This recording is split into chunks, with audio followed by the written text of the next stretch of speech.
Hello everyone, welcome to another Feyrist only Ironman stream.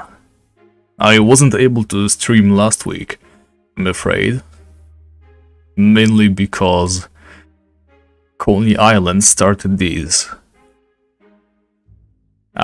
new Discord server that's mostly about solving mysteries, and I did one of those mystery streams when I went exploring for Jack and Dove Desert with the boys.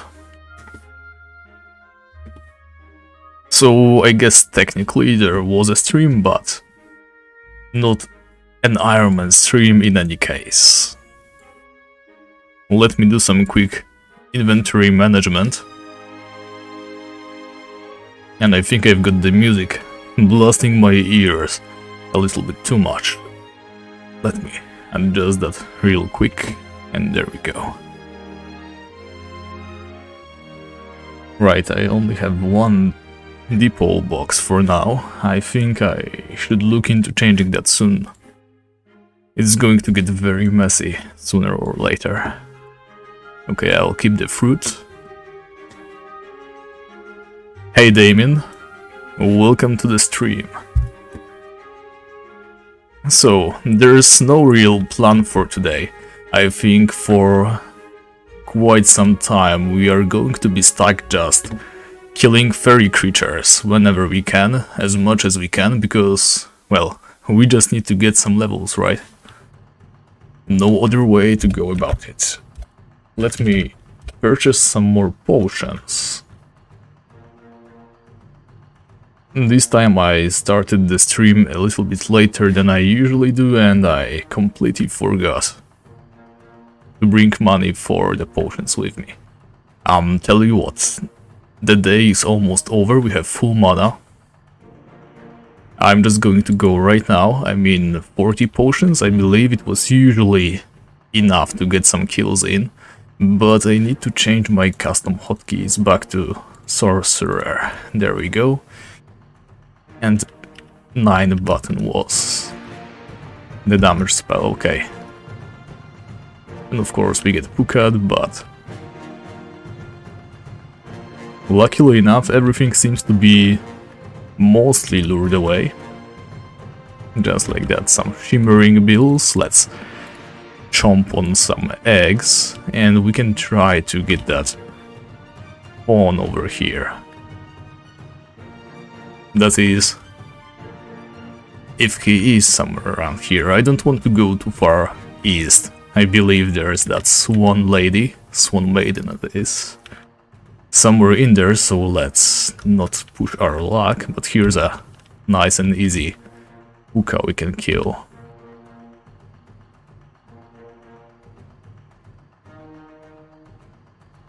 Let's go ahead and abuse that good old spot.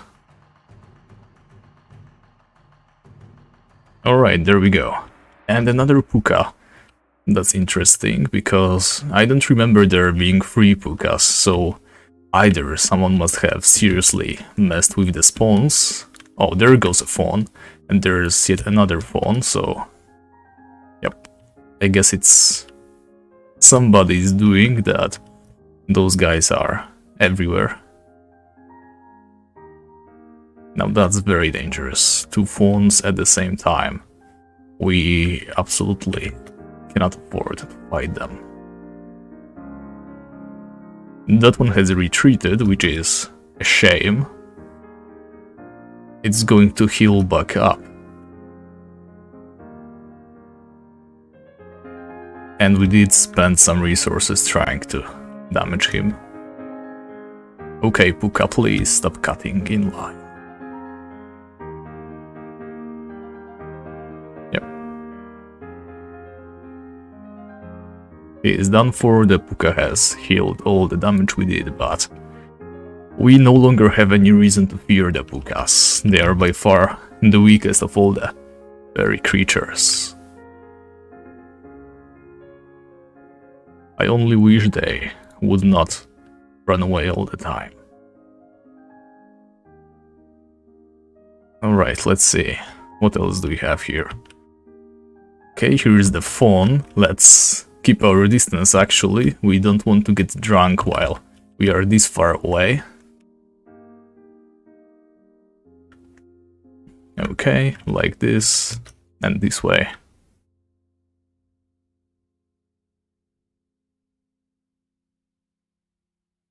Right, I need to get back into it because when I was doing those weekly streams, I mostly remembered how to hunt safely around here, but just like here, you can see I didn't even see the drunkenness beam. And that was a very dangerous situation for us to be. Alright, there goes the phone, and I think we can try luring a puka from the western part. If I remember correctly, oh no, there's a fawn. Not sure I want to fight him right now. Yep, 2 fawns on us, as well as a puka spawning. And another puka to the left. We might have overdrawn some enemies. Oh, hey Mestru, welcome to the stream. Yes, we are able to kill the fawns, as you can see. We actually have 83 fawn kills already. So, yep. We have become a well-oiled fawn killing machine. There's still enemies we cannot really kill. But we are slowly but steadily crossing off creatures from that list. Yes, let me snipe this puka away, and it got away. But if I play it safely, there we go. 9 gold coins, no need for us to risk our lives getting it. Instead, I'm going to just slowly damage this fawn over here. Hey Vance, welcome to the stream. So I wouldn't say we are not afraid of the fawns.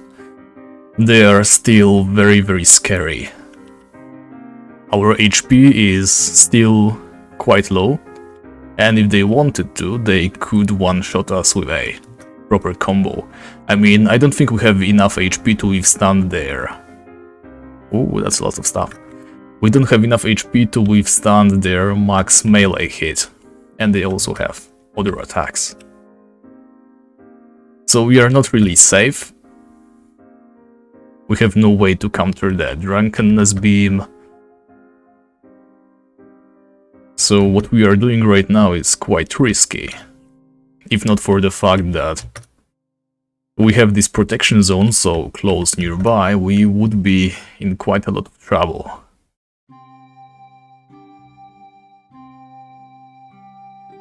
Thankfully, this lovely map geometry is going to help us a lot. Is that a... Oh my god, it's a strengthened puka. Is it true that if an enemy has enough dust points, it no longer runs away? I didn't really test that, but I think I met a dusted...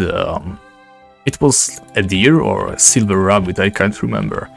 And I believe it did not run away, instead it would just come closer to me. So, not sure, I didn't risk it. There's no reason for us to let that puka live if we have the choice. But I believe that if there is a stronger version of the enemy, they often start behaving differently.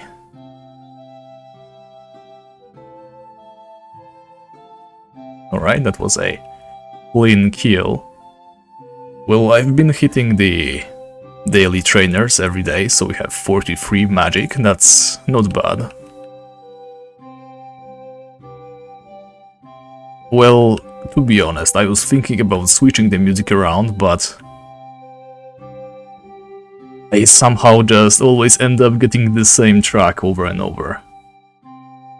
It's not easy looking for royalty-free streaming music. And even if you do find something, it very often turns out some of it wasn't relatively free after all, so I'm sticking to this one. It didn't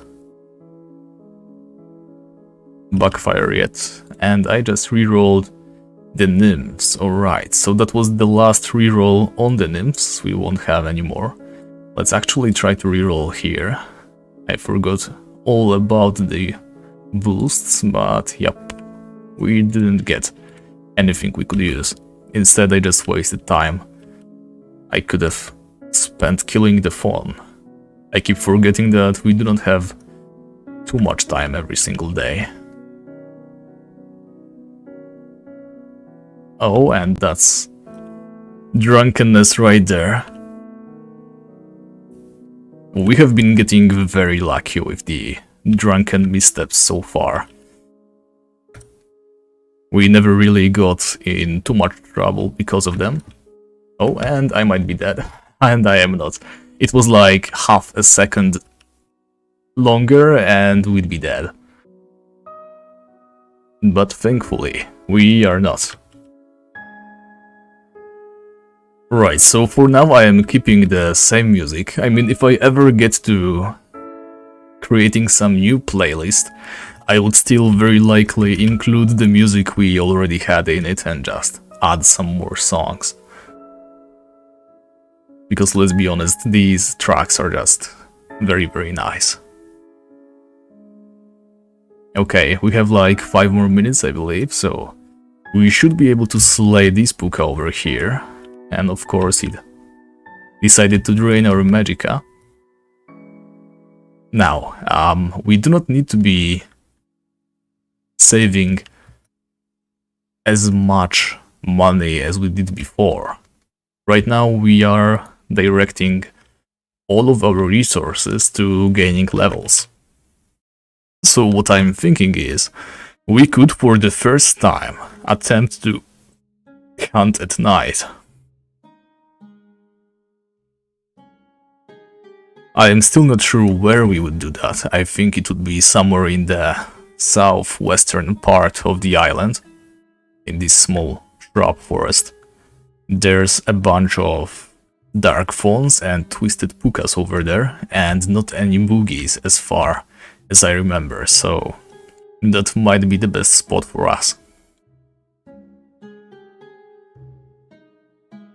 So I'm going to try hunting at night, hopefully we don't die. And if we do, I guess, we still have a nice amount of buffer EXP that we technically can lose. Okay, that could be the last fawn for the day. But this time there's no 30 minutes downtime, hopefully.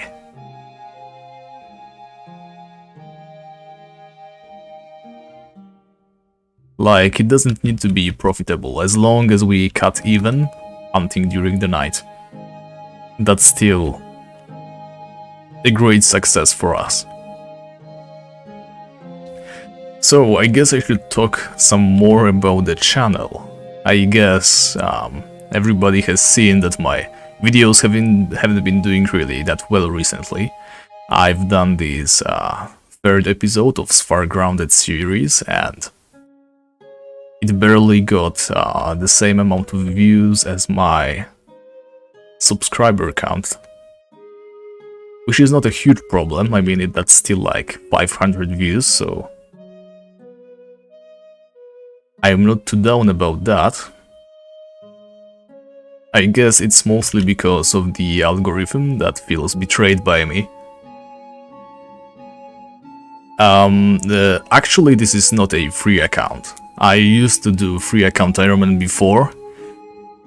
However, I switched to premium because I simply finished the free account challenge. As you can see, I am in Feyrist, so there's no free account left. I still use the old banner because I haven't gotten around to making a new one.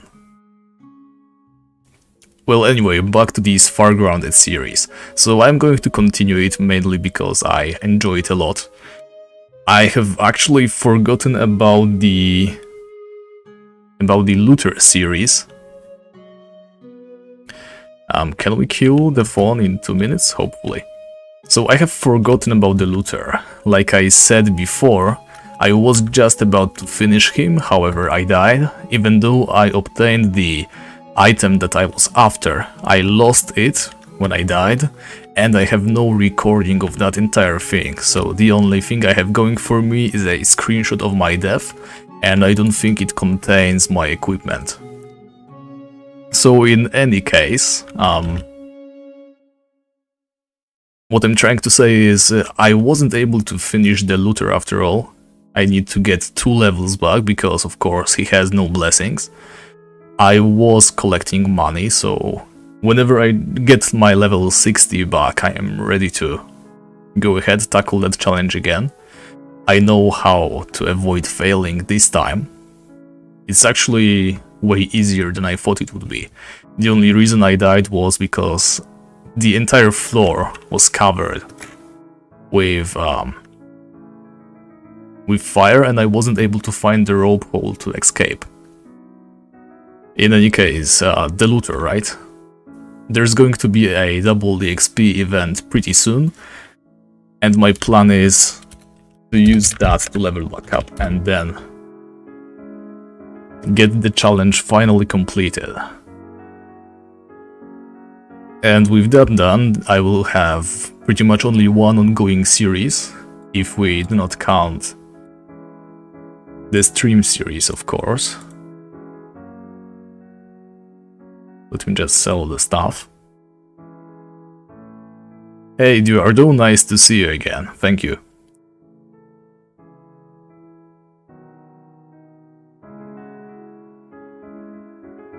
What I was going to try doing is adding some even more production value to my videos. Like, I didn't have enough time to realize many of the projects that I wanted to do. At one point I had an idea of creating like an intro for my videos. It was based on the, what's it called, the Evangelion opening. You guys probably know the one. I recreated it using Tibia assets and it was pretty nice, however it got corrupted and deleted, so that's a thing of the past. I don't think I have the patience to create it once again. Still, it was a thing, I might get around to doing it again. Let me just buy some of the potions, guys. Excuse me while I do that. I guess I'll go for 52. For a 60 total. Oh, actually I got 70 total, I can't count.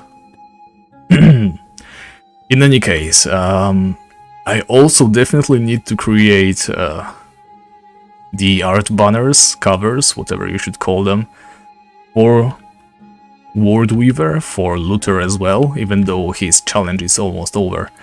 I am going to keep him on my channel forever, of course, so it would be nice to give him this final touch and make him look a little bit more appealing as a series.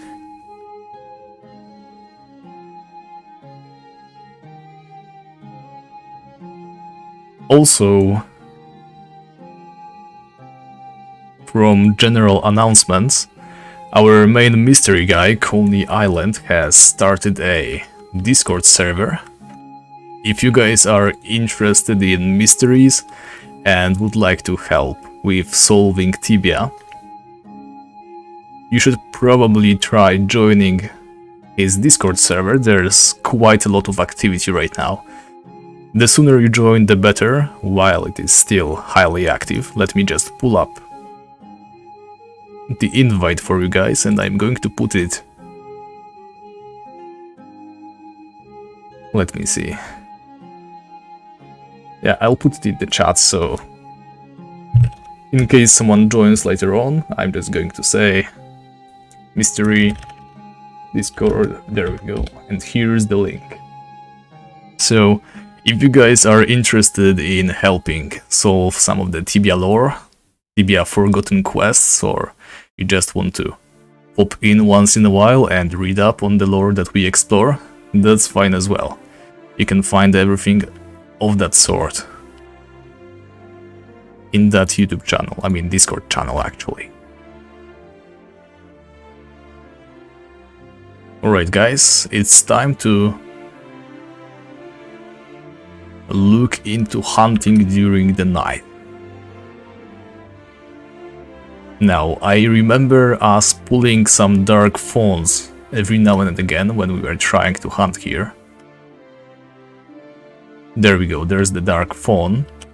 I don't know if I want to tackle the dark fawn. He's basically a more doped up version of a regular fawn. I was hoping we'd get to fight some twisted pukas, but to the south there's yet another dark fawn. I think if we take one more step, it will be the farthest away from home we've ever been. I'm talking about Lord of the Rings. I've seen some info about that new Amazon series. Oh wait, we are already outside of the city. We almost died right there. I need to be a little bit more focused, I guess. Yes, there's just 3 dark fawns casually strolling just outside of the city and a butterfly support. We have no chance against that squad. Let's try a little bit more to the north then. In any case, the new Lord of the Rings series, right? I heard they are about to make some major changes that I'm not sure if I'm a fan of. Okay, there's also 2 dark fawns right here. For example, they want to add the character of Isildur's sister. I'm not sure I particularly enjoy that idea. Is this safe? This is safe, okay, interesting. Yeah, I don't like this. Our range is still quite low, and if there isn't anything blocking their path, then I am definitely not going to be comfortable trying to engage them like this. And there's a boogie and 2 dark fawns. Yes, this is basically day 1 over again. We'll be just strolling around looking for a spot safe enough for us to hunt. Yeah, this is not going to work. Maybe we could try playing around with this place though. Right, because I believe if we try hard enough, we should be able to get a dark fawn or maybe a twisted puka over here. There's someone hunting here as well. Yes, exactly, the Amazon TV series. They're going to make a bunch of weird additions and changes that aren't really needed. Lord of the Rings is a seriously vast franchise. The books have so many plots and subplots and additional characters that weren't really covered. And yet, for whatever reason, the creators of the show decided that they still want to add their characters for whatever reason.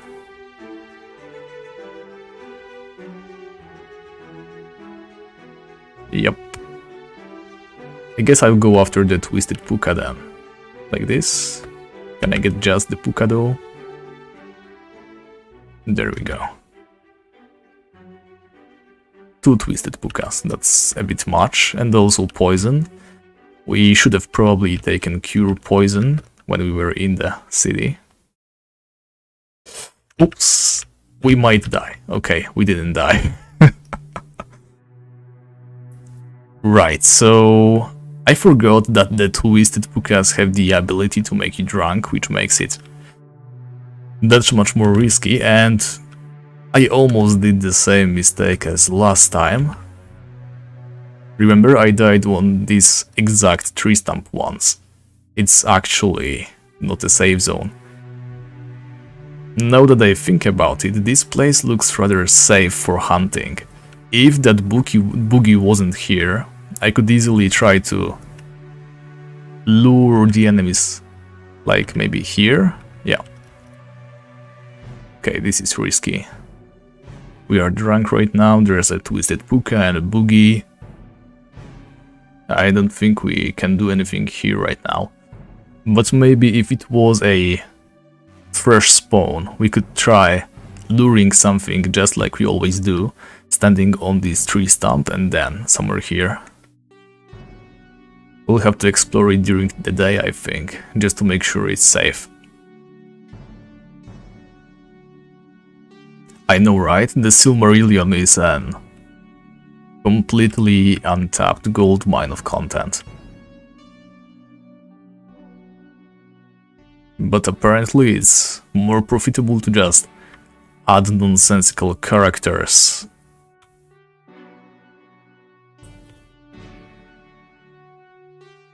I don't want to be a downer yet, but I don't think it's going to be a great series by any means.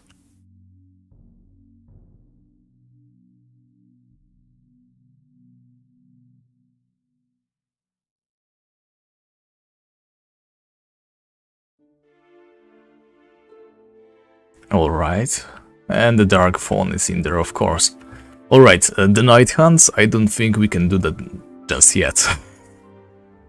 Tell you what, I'm going to prepare some more fire fields, and we are going to regenerate our mana like we always do during the night. And in the meantime, I'll pull up the one and only Space Cadet. So first of all, let's get those fire fields. Yep, 7 should be enough for now.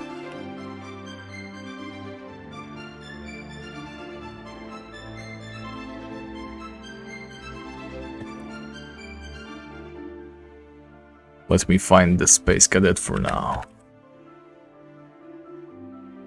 Hopefully it didn't get deleted.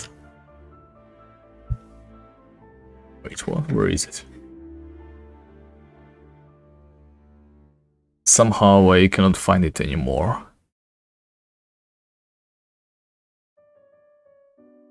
Alright, first I'm going to jump in here and start regenerating that mana. Like this, yes, this is safe, yep. Eat some of that fruit. Alright, where is the Space Cadet? I know I have it somewhere.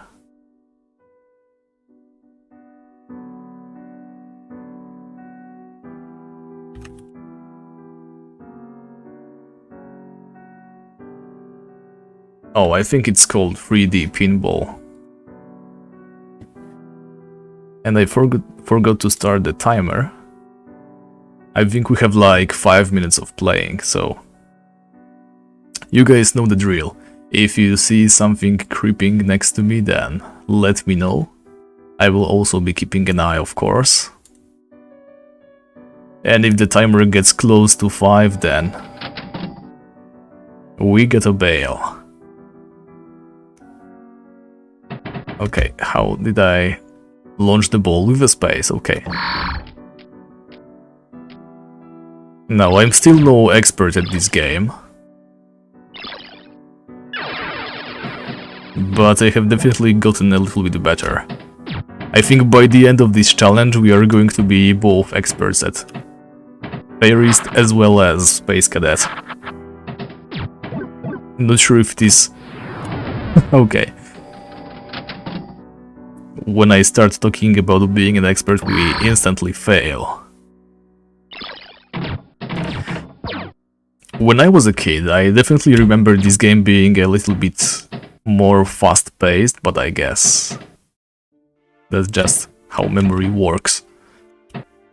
Which is weird though, because if I remember correctly, when you're a kid, your brain is like less... Wow, that was unavoidable. When you're a kid, your brain is less used up, less degenerated, or however you should call it. And you actually are able to perceive time a little bit better. Like, as an adult, you know for sure that a minute lasts a minute, right? However, if you're a kid, that minute is a little bit longer because you can perceive slightly more of the minute. You can process more of it. So, if my memories as a kid make me think that... Okay, that was entirely my fault this time. If my memories from being a kid playing this game suggest that this game was a little bit more fast-paced,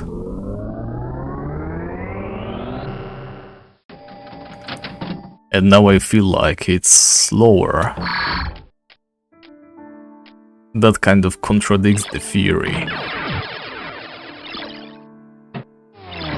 Oh, finally I was able to hit the left area. Is it because I time my hits wrong? Because sometimes it just barely bounces off.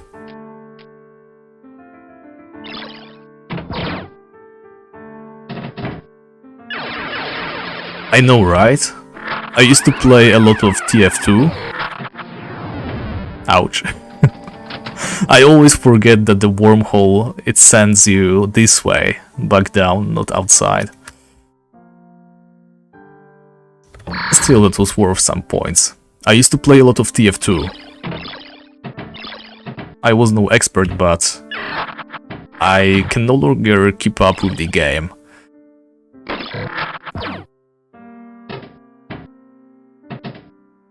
Oh, and that was a nice bounce. There we go, we got the engine upgrades. So that raises a question. How old can you really be if you want to be a pro at gaming? Because I feel like 16 to 20 years old is probably the best time to be playing video games, right?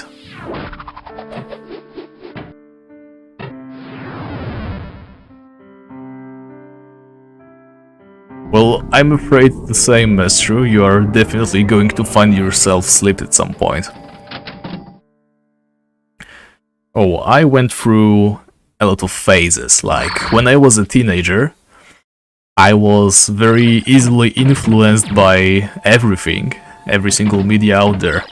So, I always felt like I needed to have my favorite character and try to style my entire personality after the character.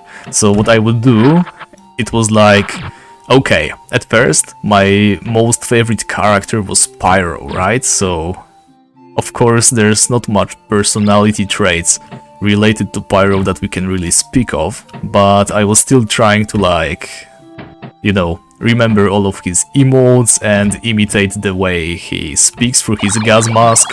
I also got a gas mask from somewhere, I can't remember where. So, right. Okay, this guy could have easily lured something, and we are actually just about to recast the fire. Anyway, back to the story. So, my first favorite character was Pyro. However, I was just a kid when I started playing, and I wasn't that good at being Pyro. Like, when they introduced some more weapons, the best combo was to use this special flamethrower that made you switch weapons faster, and the axe that deals more damage when the enemy is on fire, right? So the idea behind that combo, it was to set an enemy on fire and then finish him up with the axe. However, I would always just get incredibly distracted by the quickly changing weapons. For whatever reason, I never decided to start using the 1, 2, 3 buttons to switch the weapons. Instead, I would cycle the weapons with my mouse wheel, which of course doesn't work so well.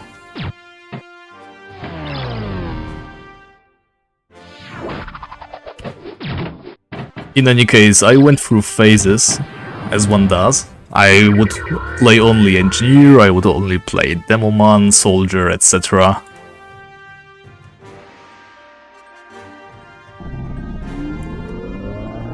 And of course, whenever I played one of the classes, I would sell my entire inventory, try to get my favorite hat for the character.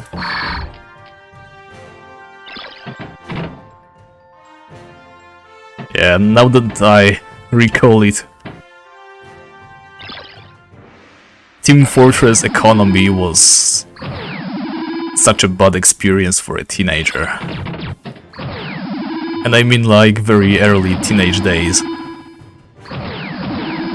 Did we get just infinite wormholes? Did we win the game? Guys? Oh no, it stopped. That is such a shame. But we just got like, what was it, 5 wormholes? In a row? This could be our best game yet, and only because the wormhole gods decided to smile at us. Anyway, back to Team Fortress 2, so I would trade on the servers at all times, like my favorite, not really a scam, but trade was I'll sell you any weapon in exchange for 2 other weapons, right? Or just a scrap metal, which is fair. There's really no way to ask for less money for a weapon. Of course, if it was a new weapon, I would just say I don't have it, because these usually were worth a little bit more. And of course, there would always be smart asses who are like, yeah, sell me this one weapon that is actually as rare as a hat is.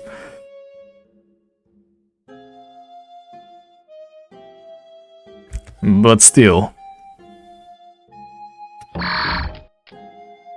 TF2 economy kind of taught me how things work in the real life, but it took me such a long time and I lost so much stuff in that game.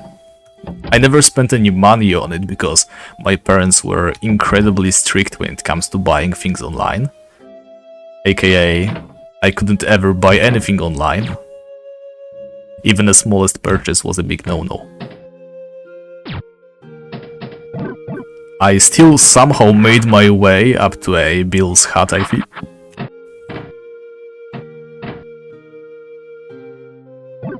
But I ended up selling it for keys during some Christmas event, and of course, all of that money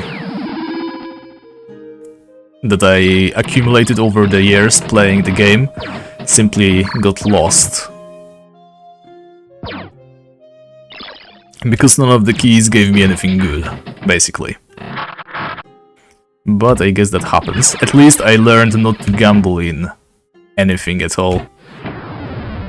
It's something you don't really get to learn nowadays. Like, Team Fortress 2 economy, even though it was this first step of monetizing games, like Counter-Strike does with the weapon skins, etc. Because I think Team Fortress 2 was one of the first games to introduce stuff like this, with weapon skins, cosmetics, etc. I think it was very mild. It never reached, like, incredibly high prices. Of course, there were these special items like unusual hats that were insanely rare and expensive. But an average player never really had to spend anything, you just had to be quite smart with your stuff, with managing your items, and you would be good. Alright, this is a high score, and I think it's the number... It's still not number 1. That's interesting, even though we got the wormhole so many times, I guess. It wasn't that big of a deal. The wormhole has to be like a low tier reward. Alright, we have like 7 more minutes, so I'm going to hide the Space Cadet and focus on talking to you guys a little bit more, because I've been half-wording and struggling to form a sentence while also paying attention to the map and the game. Oh, I also got the intense healing spell, I need to remember that.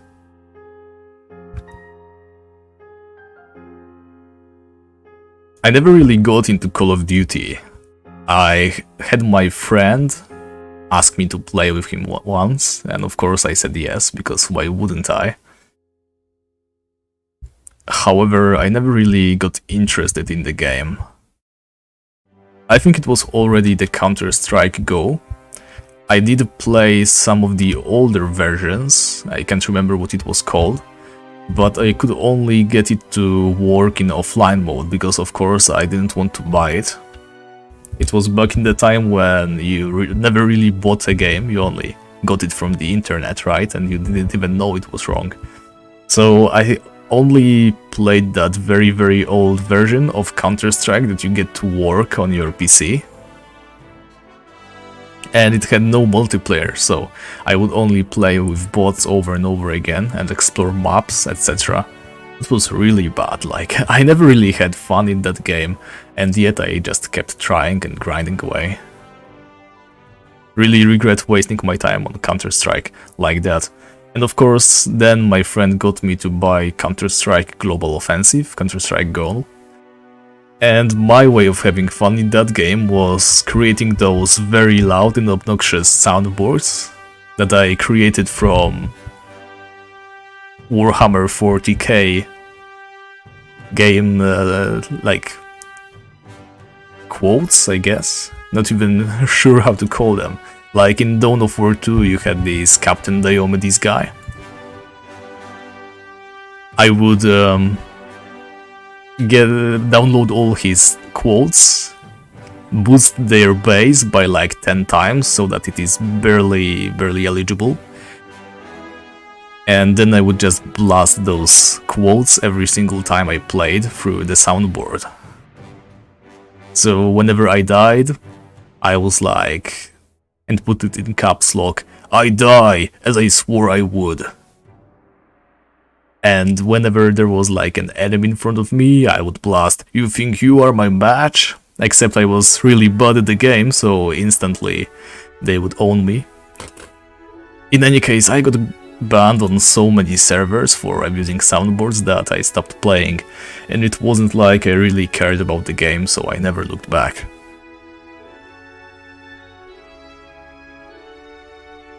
But to finally answer the question that started this whole rant, my favorite Team Fortress class up to date, if I were to come back to the game and start playing it again, I would probably start with Spy. I think it was the most engaging gameplay ever. I remember when I first tried playing as a Spy as a kid, I thought it was so complicated, and I guess it still is, because he has so many weapons to cycle through. He has this guy's kit, he has, well, a lot of stuff really. But once you understand how to play, you actually have to be very creative. You have to, you know, stay out of sight, you have to change your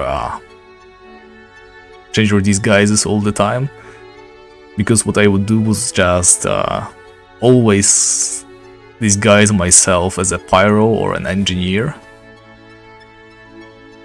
thinking that I should probably only pick classes that have similar speed to a spy, so that nobody realizes that I am being slower. And I would always use the Dead Ringer because it was easier to get behind the enemy lines like this. But I think mostly because of my bad ping, I could never backstab enemies properly.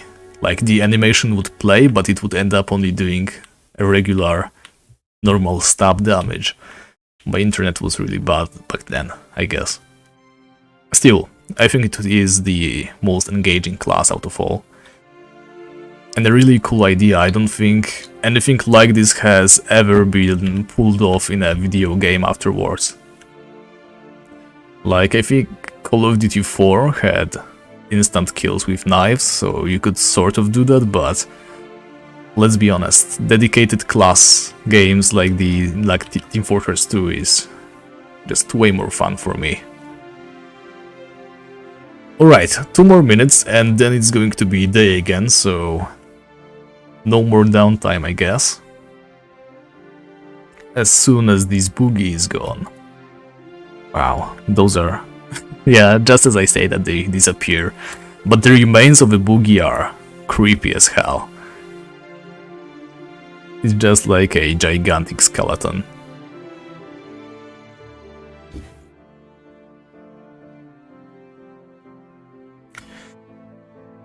So, like I mentioned before, Coney Island has started this new mystery-solving Discord server. And I remembered that one thing we found on the stream while exploring Hellgate. Do you guys remember that invisible thing that we stumbled upon? So recently I learned that paladins have this spell called Cancel Invisibility. So my plan is to go there and start spamming the spell. I'm not sure how it works, if it is AoE or something, but still, if there is an intentionally invisible creature there, I will definitely be able to find it. In case you do not know what I am talking about, you should probably check one of my older streams. I can't remember the exact time when we found the thing, but... Okay, there we go, the book is gone. I think it was like 1 hour in, when we were doing the Repenter quests. Repenters are a group of elves that are, I guess, exiled to Hellgate. We don't really get the full story of them, but since they keep themselves nameless, I assume they are Hellgate prisoners or exiles. In any case, you can do some daily tasks for them, or their leader actually. None of the Repenters want to talk to you, except for the leader. And one of the tasks is to help out their shaman. Oh, we got another level, such a waste of mana. Could have used it for something. In any case, you get to help out their shaman, and he asks you to collect some wild magic into his magical receptacles or whatever. So you have to enter a cave, and of course there's a bunch of those weird NPCs. They look kind of like wisps, but worse. And they're of course the wild magic NPCs. You have to catch them into the receptacle in the correct order. And while looking for, I think it was fire magic, water magic, no wait, I think I already finished back then. In any case, while wandering around the place, I stumbled upon an invisible entity, and it wasn't just lag, it moved. As I was trying to walk downwards, it was walking away from me. I then lost it. However, it's definitely something I need to go back to. That was scary. Alright, it's an AoE spell, so yeah, I'm going to grab a paladin and go on a trip there. This phone is sniping us with this drunkenness beam. Thankfully, we didn't get any bad procs yet.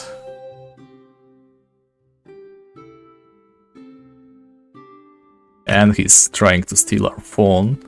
Hopefully, and he steals our phone. Well, I'm going to allow it.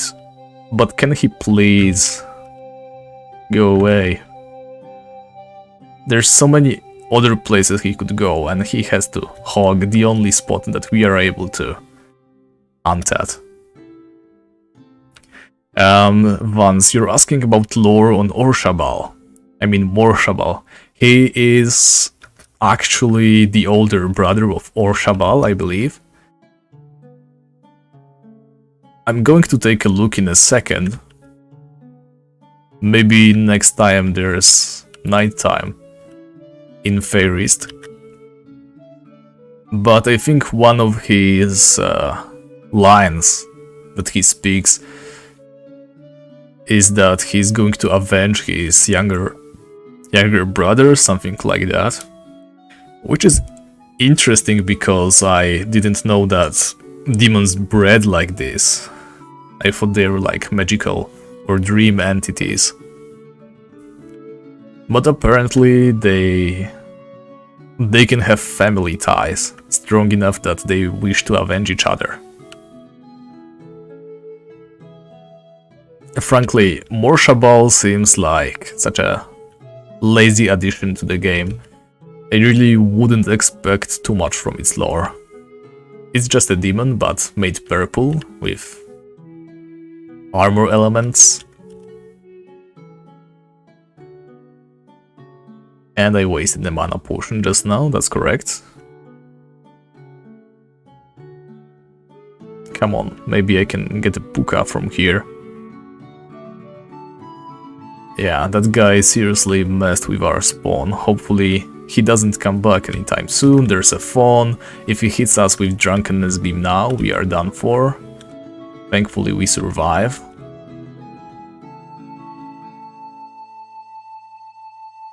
Oh, and it's one of those, right? So if I show myself over here, he's going to slow walk towards us, but there's another phone coming our way.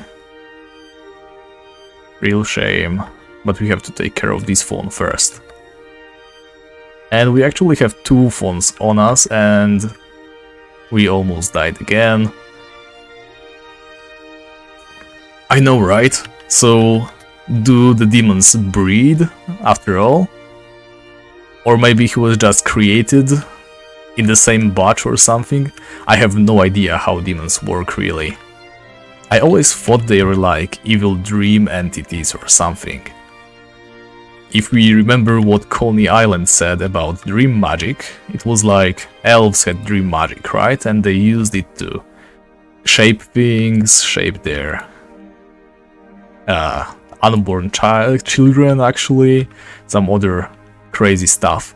However, when they taught dream magic to humans, their dream magic was slightly different, because they started dreaming about evil things and corruption, and basically they were having nightmares, right? And if I remember correctly, the dream elves kind of regretted teaching humans about dream magic, mainly because they kind of messed up the dream realm.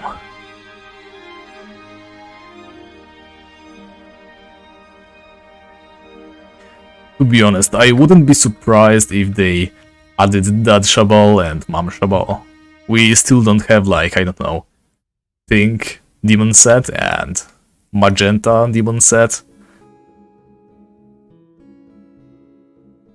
I seriously feel like all talent has left Cipsoft, and they are unable to create anything original.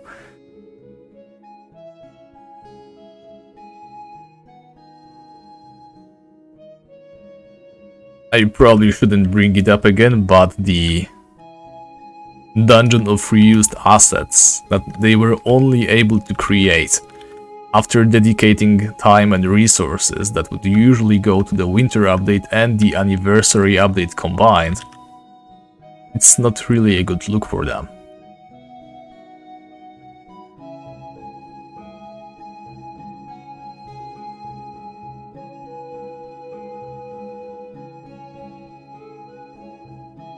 By the way, I've been wondering, are those anniversary boxes going to vanish at some point?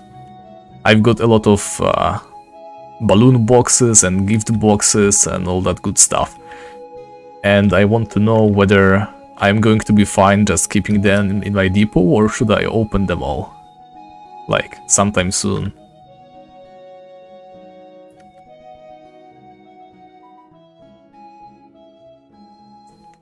Two small enchanted sapphires, that's nice.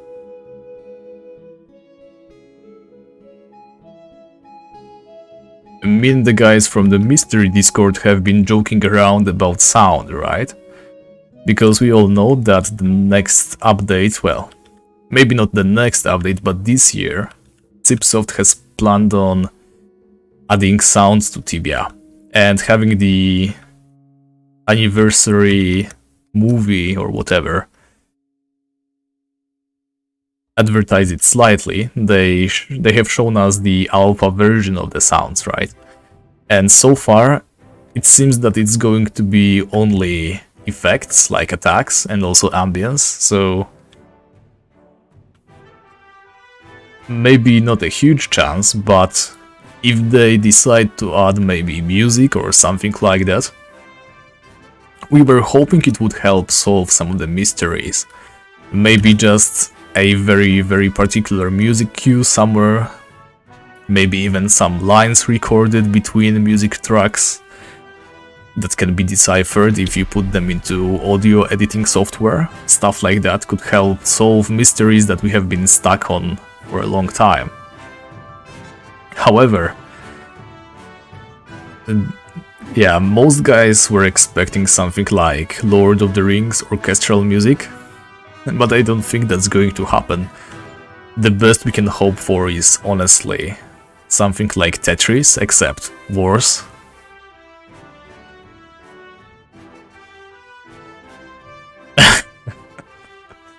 Yeah, we are still waiting for you to say that in a voice chat, Vance.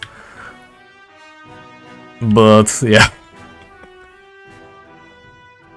Dutch cannot be a real language, no matter what you say.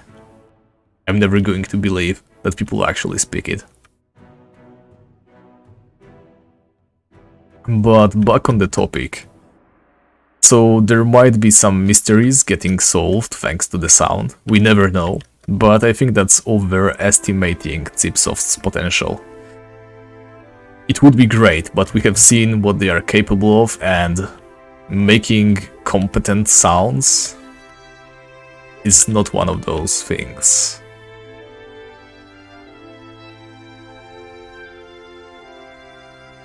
Right, so we have lured everything into quite a uncomfortable position for us.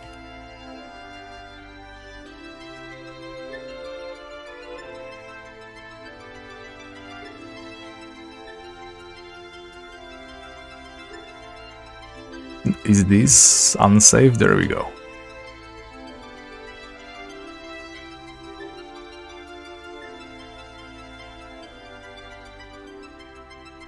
Can they step over here? Oh, they cannot, okay.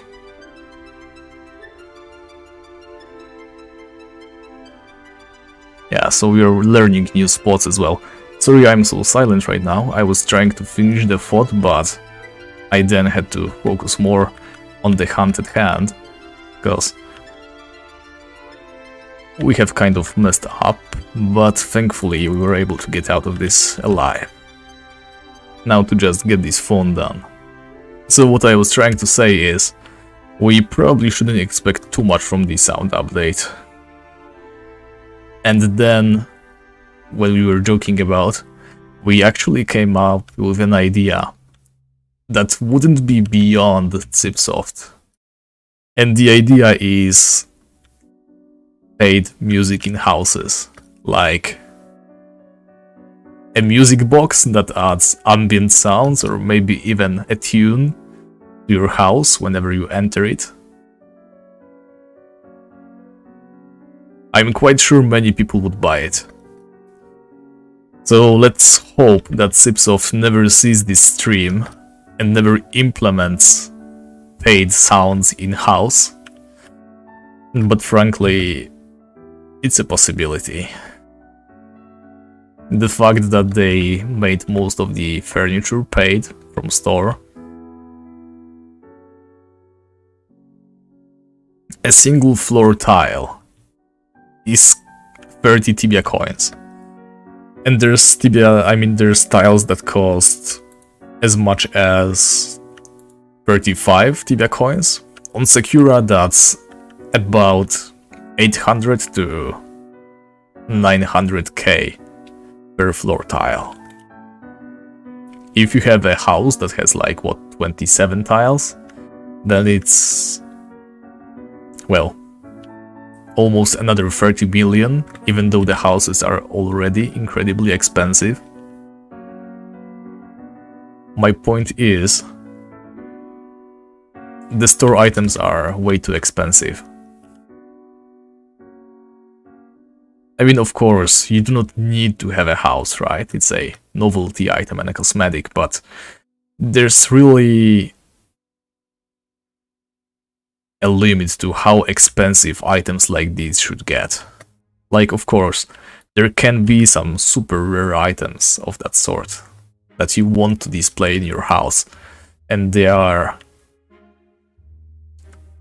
one of a kind or very hard to obtain. There's a bunch of items like this in Tibia already. There's no need to make them untradeable and also store only items. I have actually accidentally bought a piece of flooring on my Svargrund locked character, but because the house belongs to... Oh, are we dead? We are dead, okay.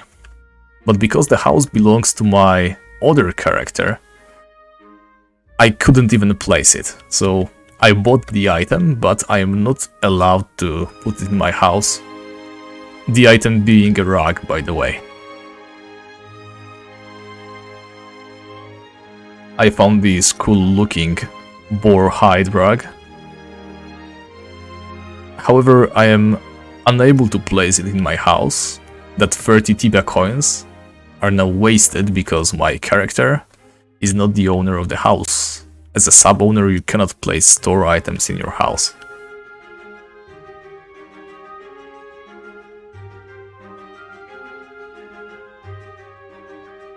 Let me quickly catch up on the chat.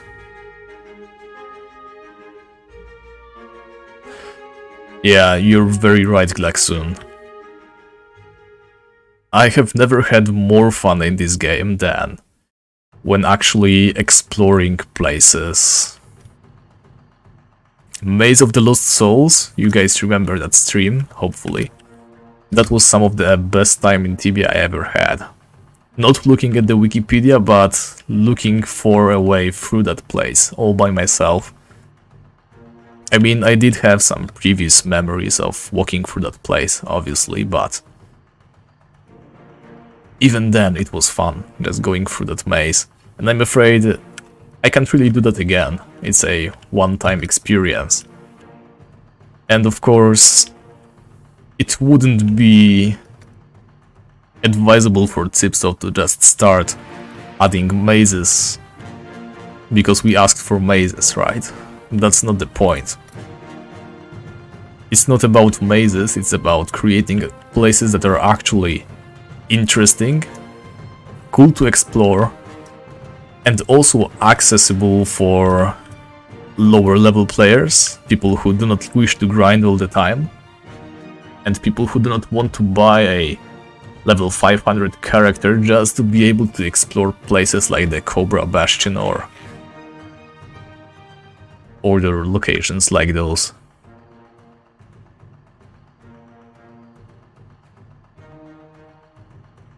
Yeah, if they add viable songs for your radio, that's actually going to be the final straw for me. Many of the boys quit playing Tibia because of very underwhelming updates. Like, when we saw Winter update, we were like, okay, this is pretty bad, but let's see what they do for Anniversary update, because they promised something huge, right? But the Anniversary update was also a disappointment, so many people quit Tibia, which is a huge shame. I mean, you never have to engage with new update content, right? They don't remove anything that is already in there that we enjoyed previously. But I can get why you would get disappointed and kind of dejected by, well, not being able to get excited for updates, right? Just as simple as that. You want to enjoy these updates, you want something new, and you just never get it. Okay, that was super lucky. We took like 4 steps, despite being heavily drunk, and we didn't die. So let's lure this phone over here. And we are actually getting the attention of a puka, which is, well, maybe not very dangerous, but also not ideal. Yeah, but this place I like. It's actually going to make hunts even more fluid for us. It might even be safer than that other spot.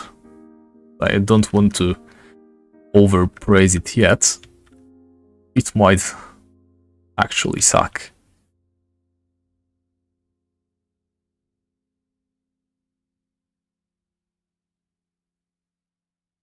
Right, so I wish I could get excited for sounds. To be honest, at first it sounded like a badly timed April Fool's joke.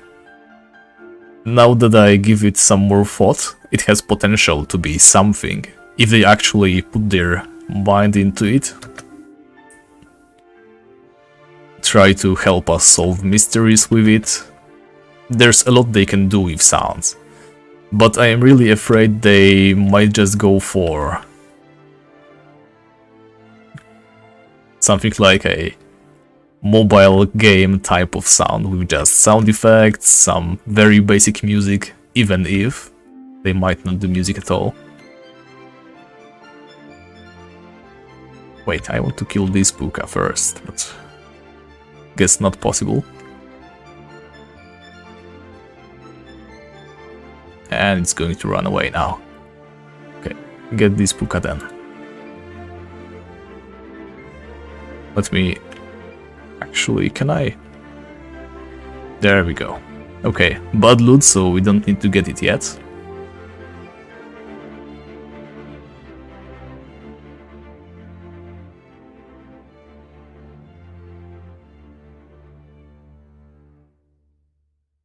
I guess I'm going to tank it for now. 24 gold coins, let's get those. So, what I was saying, sorry guys, I keep forgetting that I need to keep talking to keep things engaging. Sounds, they have a potential, but I am quite sure they are going to botch it, like they have so many times before recently.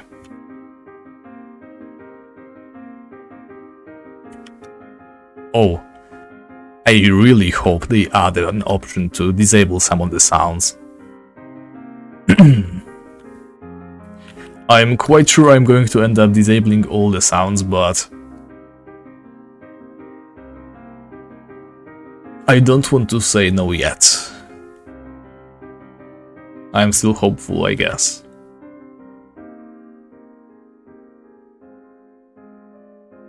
Wait, I saw a phone to the beam thing. There we go. Here he is.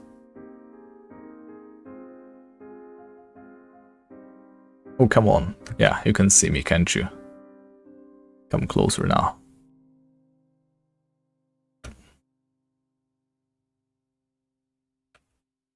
I feel like some of the diagonal hits have such a huge range. Because it should be three tiles, right? But look, when he stands here, it's definitely more than 3 tiles, and yet we are able to hit him. We need to pay closer attention to this. And I misfired that spell. And again, look, it's... As soon as he enters here, we can shoot him, even though it's easily like... I could even say 5 tiles away. Tibia really isn't good at calculating diagonals. Let's take those carrots and that grass.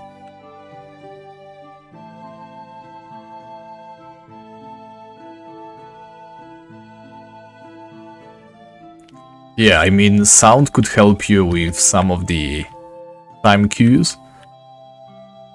Like, no matter what you say, at the end of the day, Tibia combat is turn-based, right?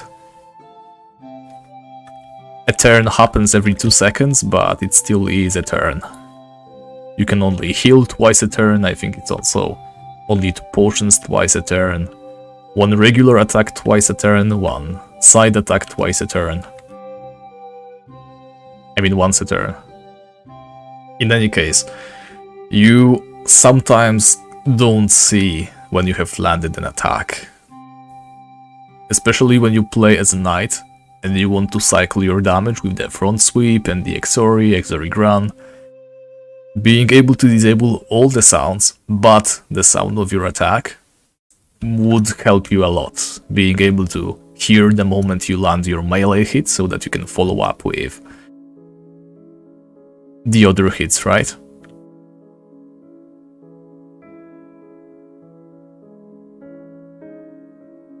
And look at how many steps we took. We essentially just shrugged off this entire drunkenness beam, even though it should have gotten us, and once again, wow. I'm just really worried we might stop getting so lucky at some point, and I'm getting kind of complacent. You have seen me doing more and more risky plays. If we die at some point because of that, well,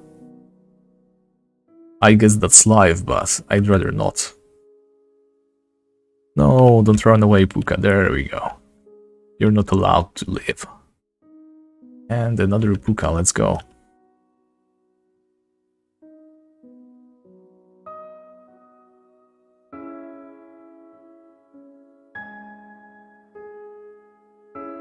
Stealth ring.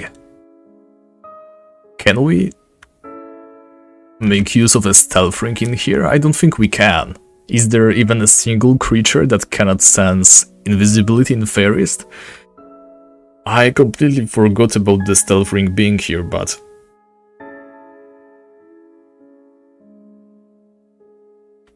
Right, so it's 3 tiles in every direction, so... But that wasn't 3 tiles, let's go there again, I guess. Especially since it's probably full of enemies again. There we go.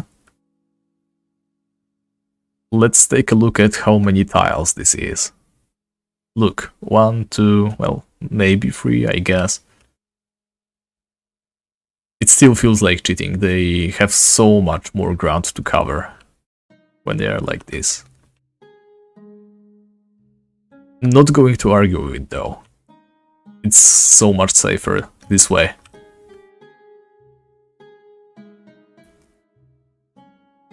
Well, that's the question. Is it really a nice drop? I mean, it's going to be night in a moment, so we are going to tell. I'm going to check the wiki in a second.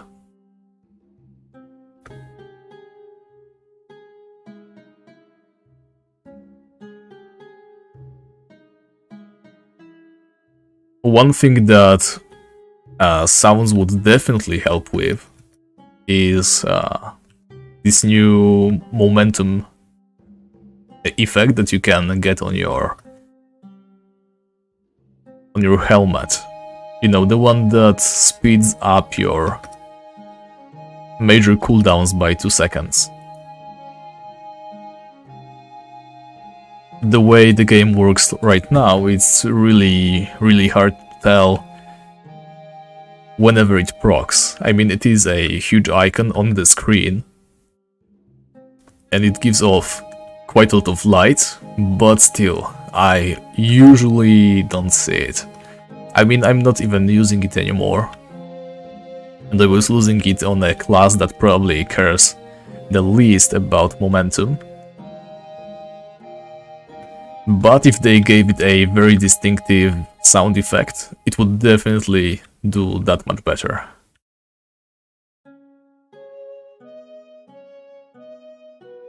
Yeah, indicating the haste spell. There's a lot they can do with sound. The problem is, are they going to do it? We all know they are sometimes capable of pulling off really half-assed updates.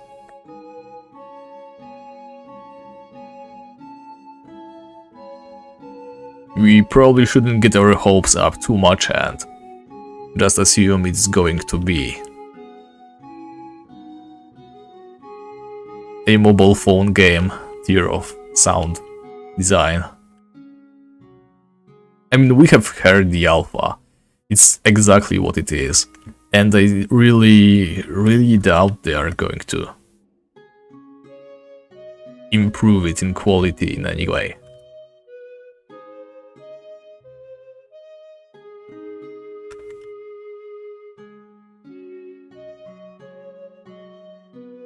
Also, a sound cue when your ring runs out, that would be great as well.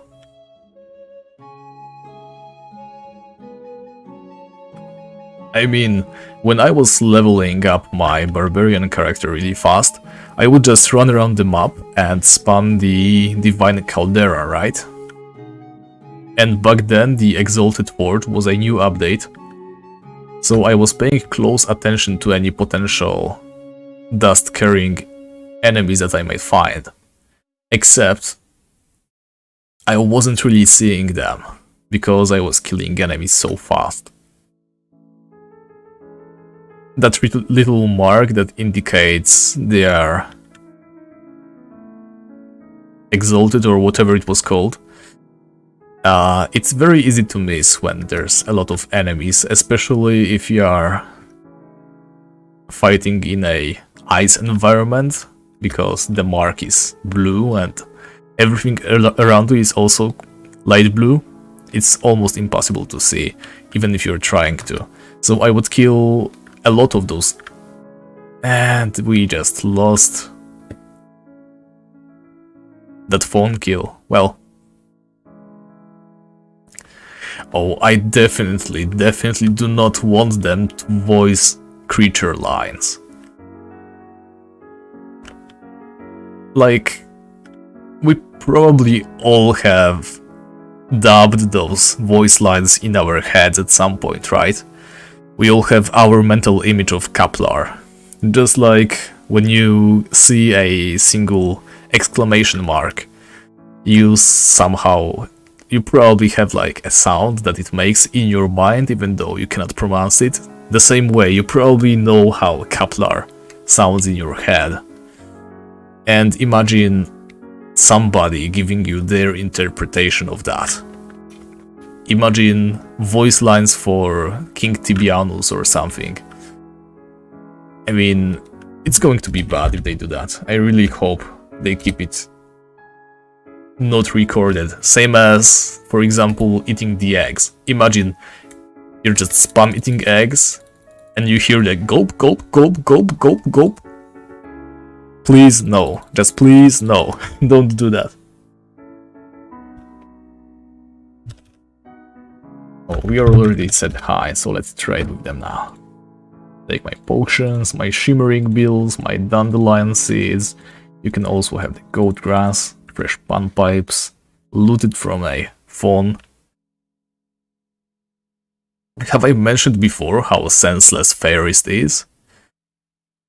So you gain the trust of the fairies. You do quests for them, you do favors, and they deem you worthy to come here and help you out. The fairy leader, I guess, Melara, whatever her name is, she gives you a quest to cleanse the land, fight off the nightmare invasion. And what most players do, they ignore the questline completely. They start killing fairies who are, for whatever reason, hostile to you. It just feels wrong, no matter how you look at it. Though I guess Tibia never really cared about such things. Killing the drunken dwarves in the dwarven brewery, like, of course, you can speculate that it is lore-wise somehow explained with the mushroom brewing and all that other stuff I'm not going to get into right now, but still, for an average player that doesn't get too deep into the lore, it's just going to seem lazy.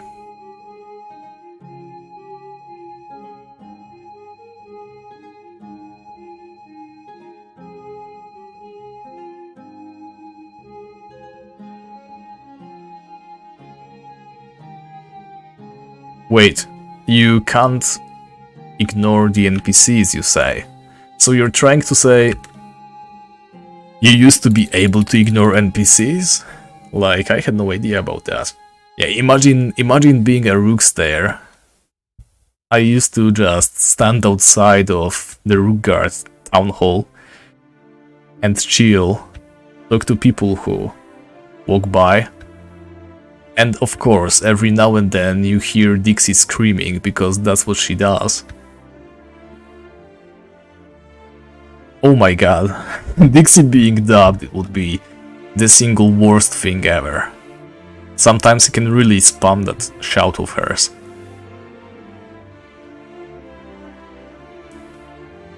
Oh yeah, I'm dubbing the potion drink effect. Wait, let me give you my impression of the potion drink effect. Imagine that, but you keep spamming it like I would feel really awkward playing that game if that was the impossible to mute potion drinking effect the entire time. Like, what does the even stand for? Does he gulp it? But wait, maybe it's the effect that you do after you drink something. It's like maybe like this, but it makes no sense now that I think about it.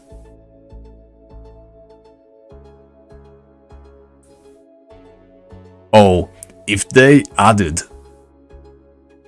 modded sounds, that would be really good, but what are the chances for that?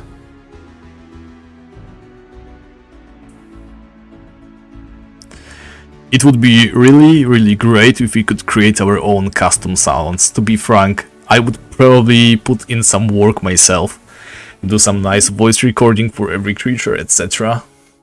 That would be fun, but do you really think Tipsoft is capable of doing that? Let's be honest now. I don't think they are capable of creating anything fun anymore.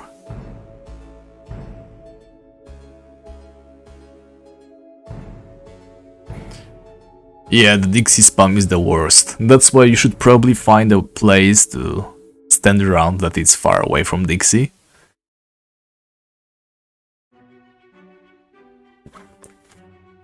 Oh, I think somebody is calling me, so please give me a second. I'm going to be back in a minute.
Sorry about that, guys. My girl just had a road accident, so it's a good thing I decided to answer. I mean, it's a good thing I even noticed she was calling because my telephone was muted. But she's alright and it wasn't her fault, so everything is good. Let me catch up on reading the chat now.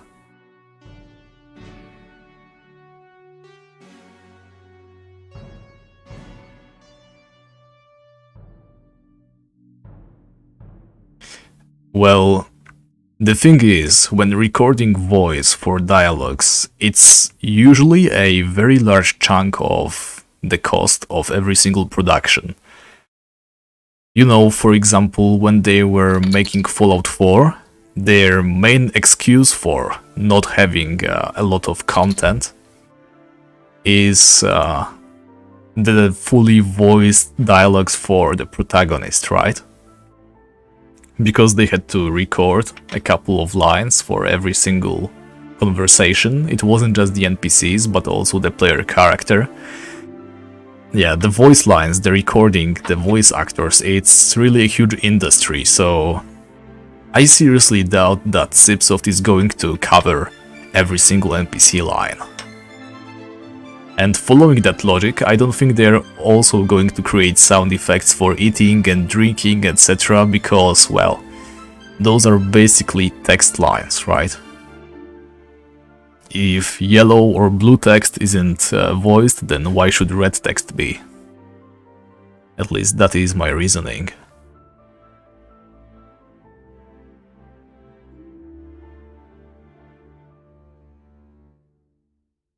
Well, hopefully it's a little bit higher quality than RuneScape. Let's be honest, RuneScape sounds are, well, not perfect, they aren't bad either, but they only work because it's RuneScape, right?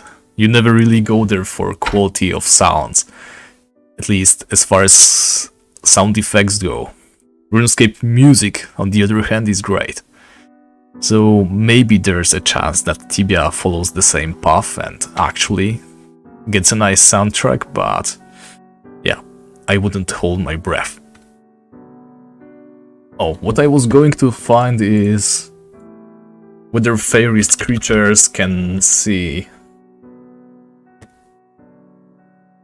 invisibility, right? So let's see. Feyrist meadows, there we go. Apparently recommended level for mages is 100 to hunt here, but somehow we were able to pull it off at Fairy. Aren't we great? Alright, let's see.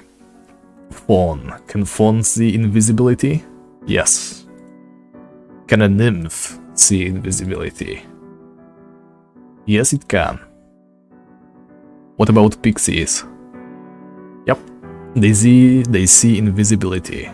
Ukas. They also sense invisible creatures. Swan maidens. Yep, they can also see invisible people. Boogies. They sense invisibility. Dark fawns. They sense invisibility. Twisted pukas. They can also sense invisibility.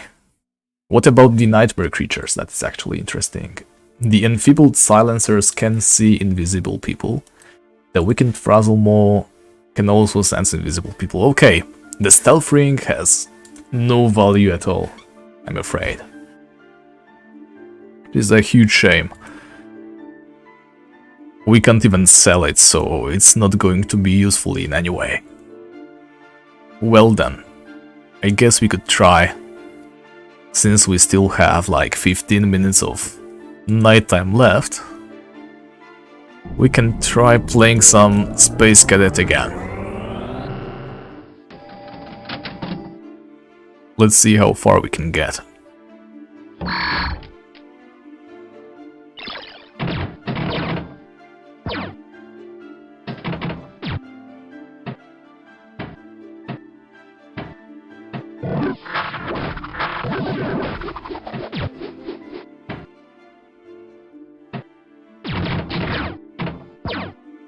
Right, so I will probably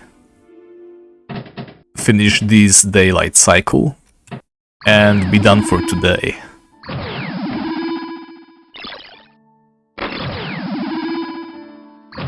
So it's 15 minutes from now it's going to be the day again. And after that, it's going to be 30 more minutes, I believe. Dang it.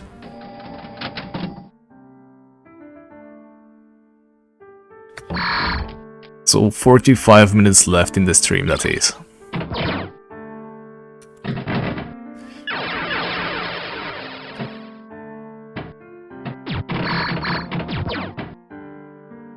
Also, one more thing I forgot to mention when it comes to streaming announcements this time. I was thinking about trying to fit 2 streams every weekend. I'm not sure if I will be able to do it, but I would like to keep streaming the Feyrist Ironman as well as doing some more exploration streams, because those are also incredibly fun.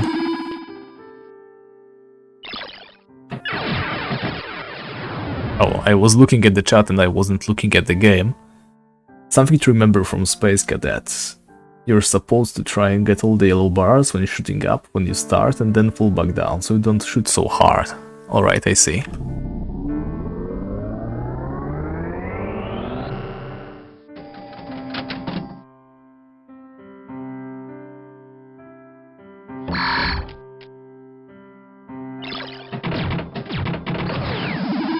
Okay, we got the wormhole. Can we get the consecutive wormholes again? I'm afraid not.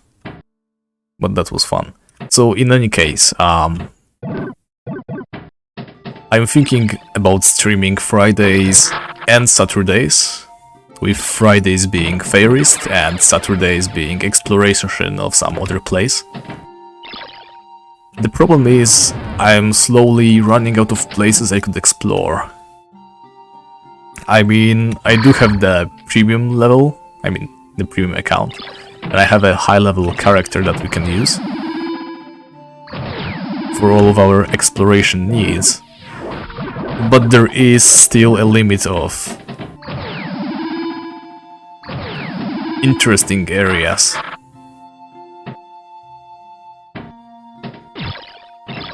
Oh wait, I messed up.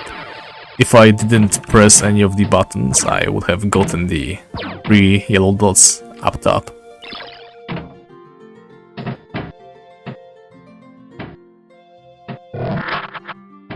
So, if I will stream this Saturday or maybe Sunday, I will see.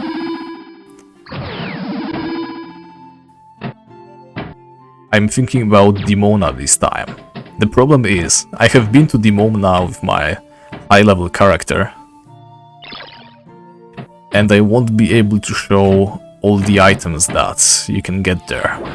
Like, I definitely have them in my inventory, but I don't think it is exactly listed which items you get where,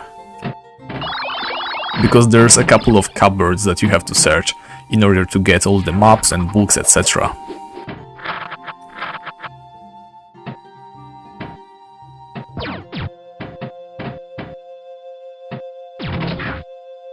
But I'm going to try and do some research on it, and hopefully it works out.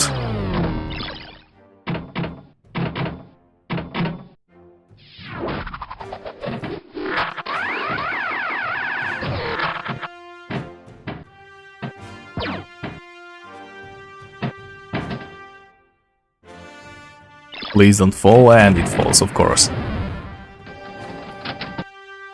Let me burn some of that mana, and we have also been completely unguarded. We could have died at any minute.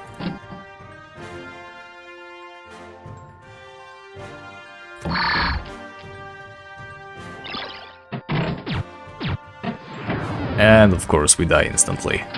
So in any case, most likely Saturday or Sunday, Dimona exploration. I should have done that way before, but I never really had a character that was able to.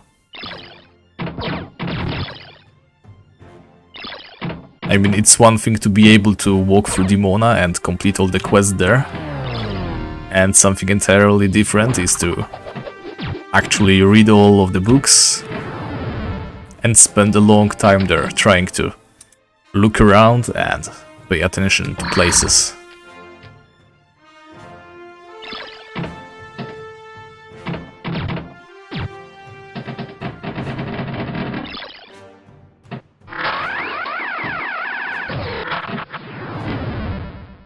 Crash bonus again. Okay, let's try.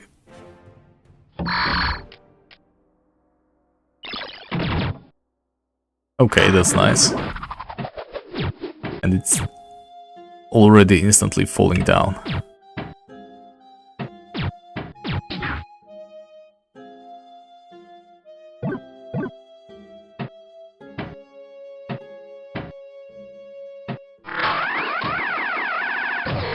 That was a nicely sniped hyperspace bonus, and we also get the weapons upgrade.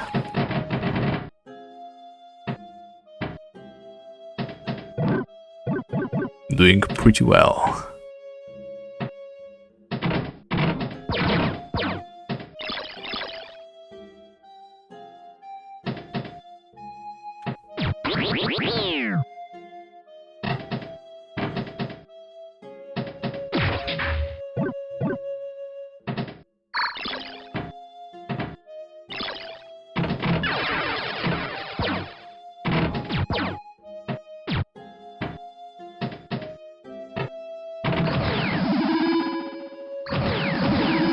Oh, are we going to get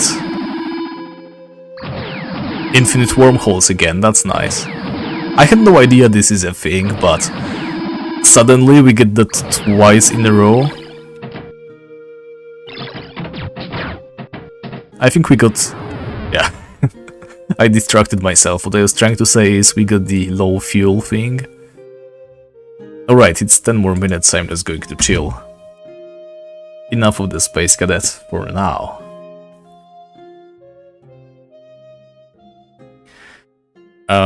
What else can I talk about?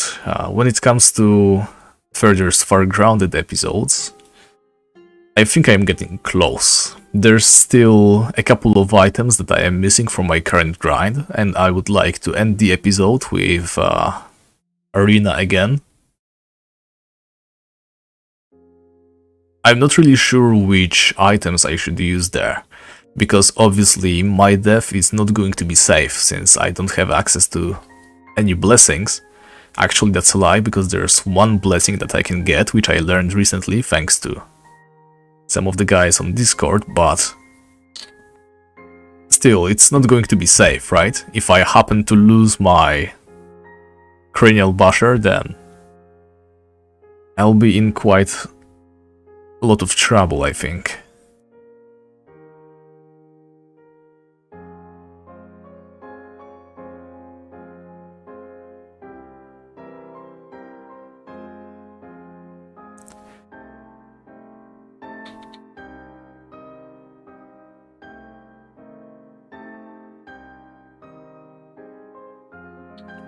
Right, I think my microphone just cut off, so what I was saying is I also do not have any duplicates of some of the rare items in my inventory.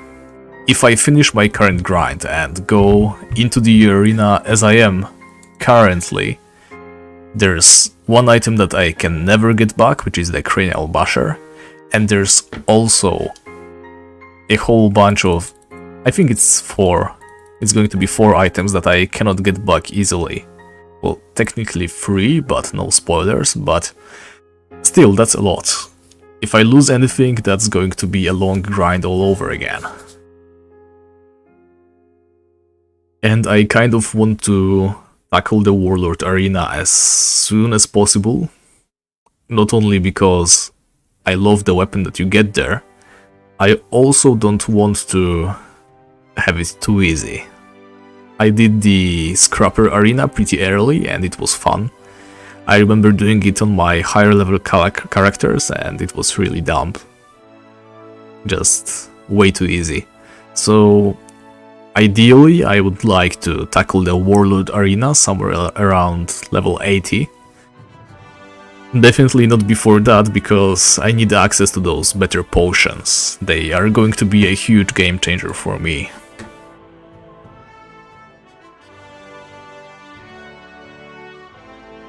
Alright, just 6 more minutes and then we can get to farming the day again.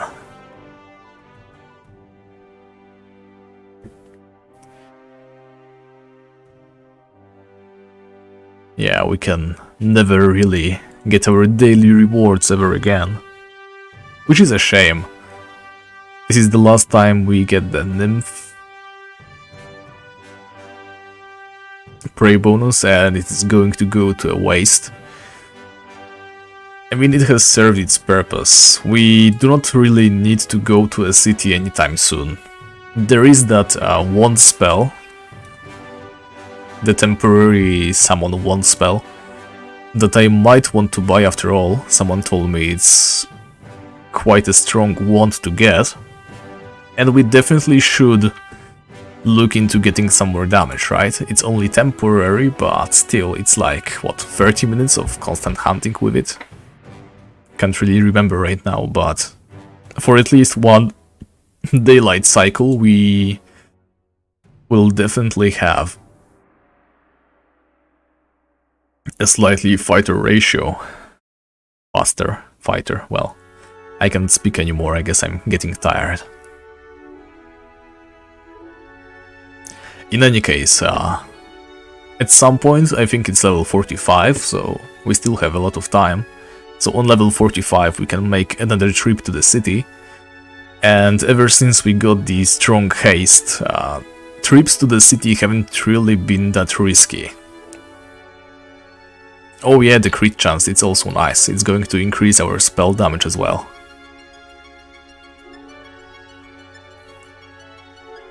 What I would like to have the most right now though is something in my legs and feet slot. I mean, it's not really possible right now.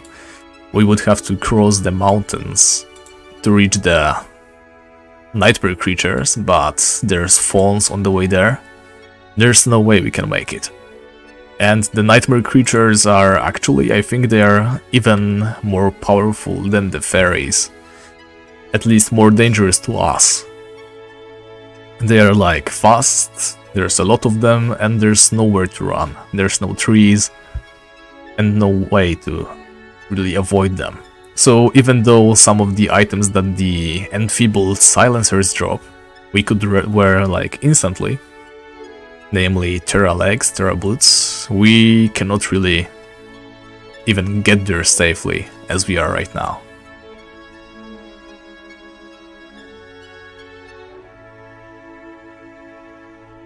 So for now it seems there won't be any gear upgrades, even though we already have the Dream Blossom stuff on us.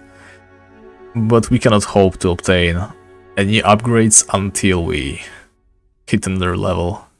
I mean, hit level 80 actually. Thankfully, mages mostly depend on their magic level and their regular level to deal damage. Those couple magic levels that we get from equipment aren't going to matter that much. The only problem is our current wand, the Wand of Vortex. It really doesn't do much for us. And there's nothing we can do to upgrade it quickly. Of course, save for that summonable short time temporary wand. Alright, let's go pick up some money, buy some potions. I actually forgot to do that. Let's get rid of those strong health potions as well. We aren't going to need them. I did not mean to open stash, whatever this is. The stealth ring that is going to be of no use to us, and there we go. I'm going to be lazy and just pick up the platinum. I wonder if we are ever going to spend any of that non-platinum money. If we at least had access to the daily rewards, we could look into using those temporary gold converters that we get. But I'm afraid we aren't going to be getting those anytime soon. Let's see, where's the mana potion? There we go. 100 is a bit much, let's go for 70 again. That was enough to last us the entire day, and we were playing quite recklessly. And it's 1 more minute until daytime, so we're going to make it just in time.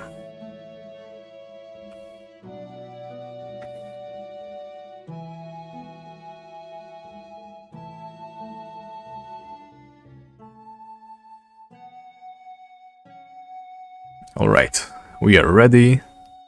Whenever you guys are ready to disappear, anytime now. I seriously wonder when we are going to hit this threshold, when it will be actually fine to step outside. Like, Wikipedia suggests, which level was it? 100 to start hunting outside. Well, hopefully it won't take us such a long time. And are we dead? We aren't, okay. I mean, the EXP ratio right now isn't bad, but I don't think we are going to be speeding up as much as I would like to with every single level. The biggest power boosts that we could hope to obtain, we are already beyond.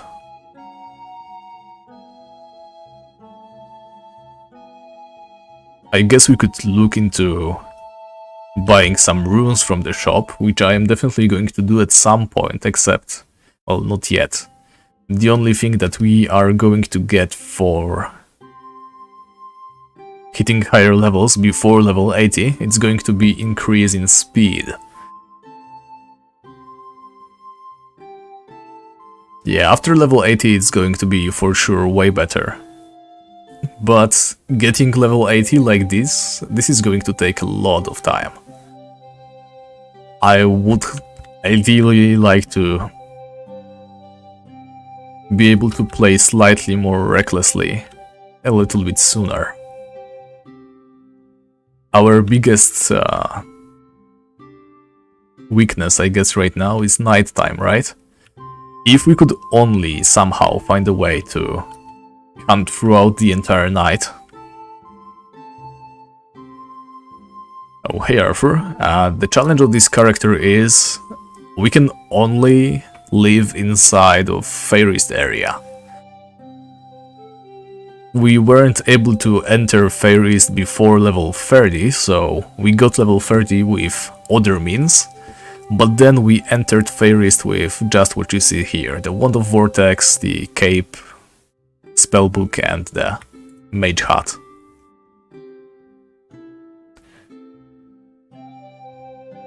And the challenge is to, well, get the best gear possible, like always. Except the gear we can only get on level 80, I mean, where? And there's other stuff that is locked by some of the quests. So it's not exactly going to be easy. Now, excuse me guys for a second, I need to make a call again. Just let me kill this phone real quick. And I'm going to go silent for a couple of minutes again. Yeah, sorry for the probably not so clear explanation, but I'm kind of tired. So my English might be slipping again. There we go. Well, since the Puka is here, I'm also going to get rid of it real quick, and then I'm going to do the call.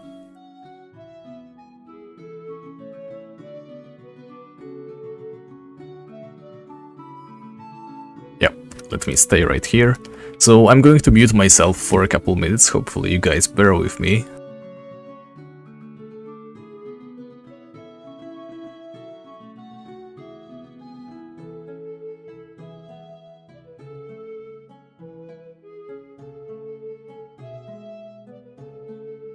Alright, I couldn't get through, so we got a couple more minutes. Let's go and try to lure the fawn that lives to the west from here, like right here, there we go. Yeah. And these flowers, This is such a nice place. Why haven't we come here sooner? I have no idea. I'm really glad I took a while to actually take a good look at this place's geometry. It might be even more efficient than that tree place. We haven't been hit by a single drunkenness beam yet, and we are usually able to collect the body from a safe spot. Alright, I'm glad you were able to understand me there. To be honest, right now we are in a rather slow part of the challenge. Before it was way more engaging, I believe. Right now we are just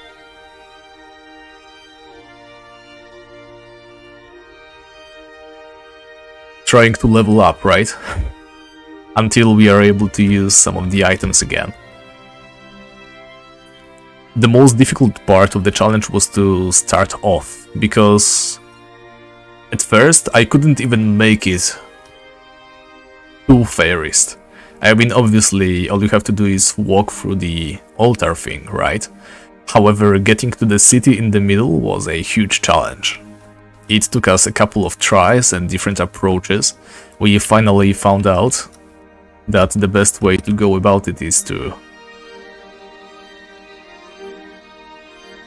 Let me get that puka. Is to start with the sapphire altar right here, and you can see the red arrows on the map. They indicate the path that we had to take. And it still isn't even 100% safe. It can still go wrong, and it has on some occasions. But still, we were able to make it. The problem was after that we weren't able to kill anything. We only had the Wand of Vortex, and we also only had this super weak spell, the Apprentice Flame Strike, or whatever it is called. In any case, yeah, we didn't have enough damage to do much of anything. The only way for us to actually start killing something, I mean, we were able to kill one Twisted Puka, and then we were never able to repeat that feat. We have also died a couple of times again trying to kill something, anything. But finally, I was able to start making some money by collecting the shimmering pearl that appears here. So I would collect the pearl, collect actually a couple of those pearls, and then go back to the mainland and buy some spells. Like, obviously we cannot buy any spells in Feyrist because there are no spell teachers, which is why our rules allow us to go to other cities, but only for spell shopping and nothing else. If you're interested, all the streams are archived, so you're welcome to watch them back. And now I am going to make that call again, at least try to, so please excuse me for a couple of minutes. I'll try to continue hunting, but not sure if I'll be able to.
Alright, and I am back now.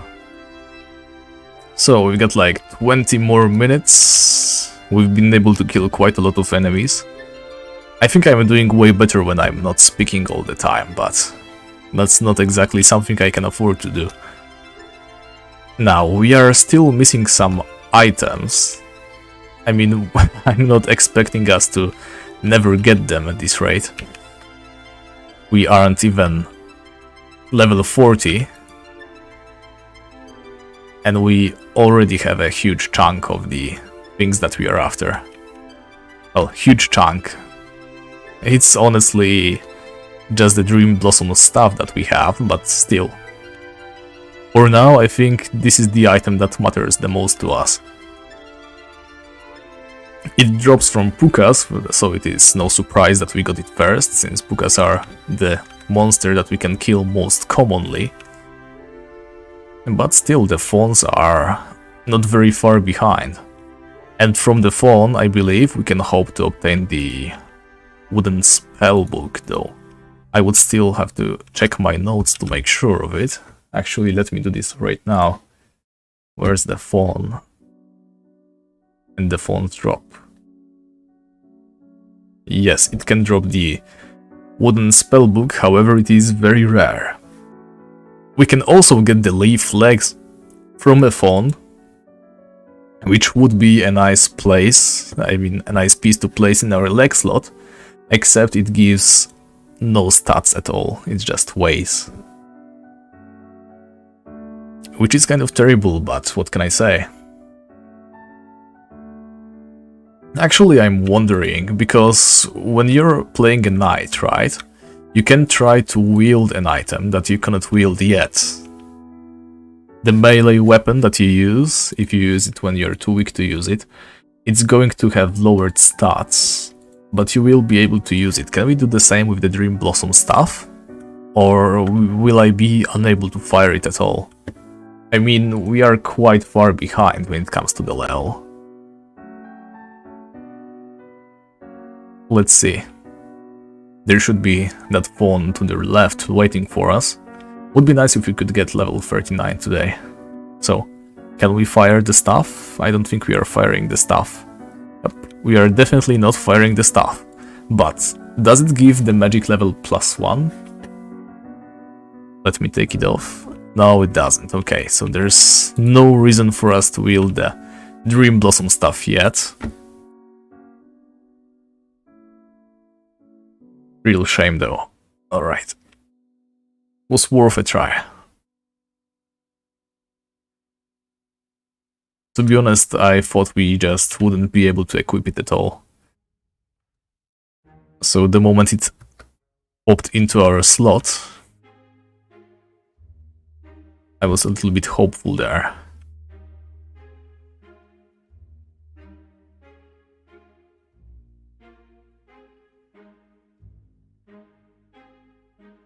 Well, the greatest danger of Feyrist is the fact that everything can make you drunk. Well, not everything, but many of the creatures, especially Fawns. They spam that drunkenness beam at all times, and we have no way of obtaining a Dwarven ring.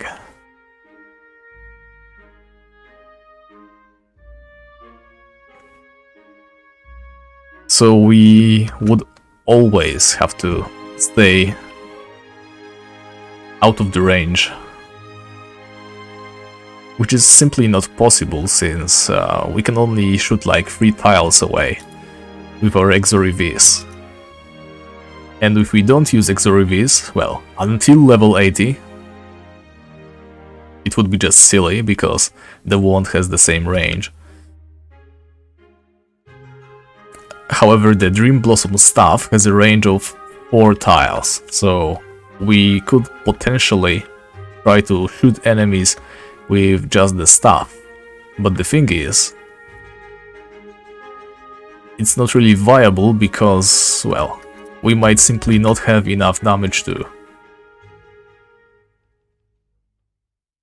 kill anything in here, since pretty much every single Feyrist creature can heal themselves. Okay, we got that one. Let's call the pukas as well. Where are you going, puka? Come on.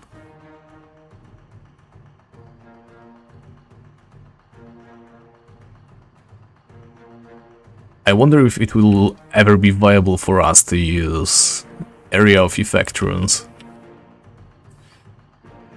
Like, potentially at some point, hopefully. Though, like I said, we never want to have too huge of a crowd near us, because the drunkenness effect is going to always be dangerous for us. Unless I have somehow, in some way, missed a very obvious way of obtaining a Dwarven ring, but I wouldn't count on it.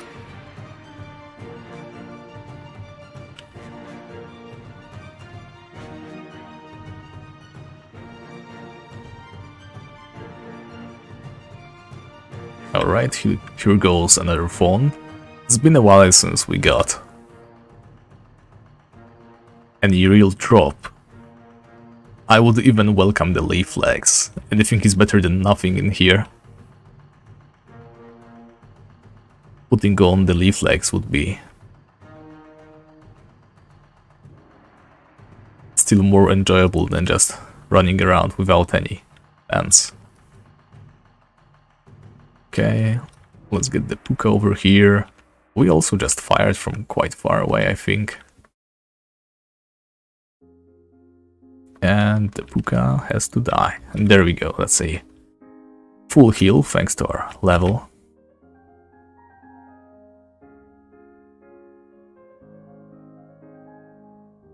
Let's thank the puka for now,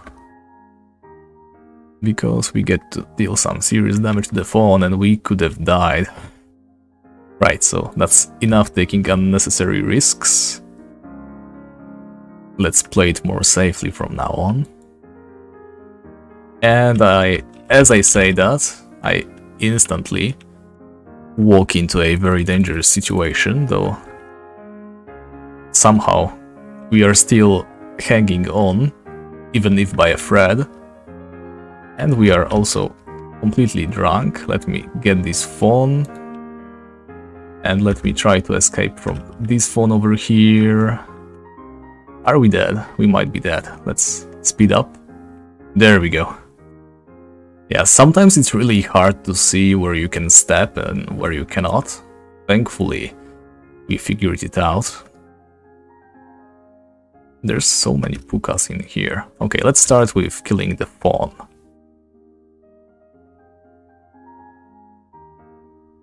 They are our main target anyway, since we already got the drop from the pukas, which is their Dream Blossom stuff.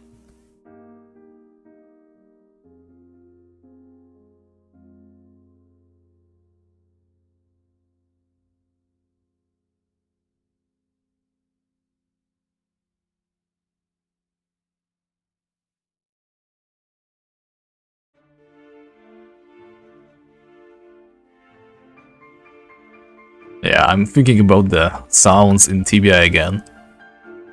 It would be really nice if they could, at least, if there is no music, add some ambience to every single area.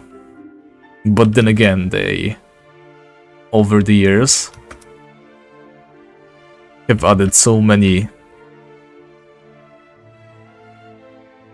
different areas, like Feyrist would need a different ambience, Refia, the deserts, there's a lot of work they would have to put into it, so the more I consider it, the more I think it's going to be just effects, right? It would make sense. Rainbow quartzes, there we go. Those are worth 500 apiece. And what is this fawn doing there? Remember that he spawns all the way over here, so unless someone else has been here, we have somehow gotten his attention. Unless we have done that before and I just don't remember, but still.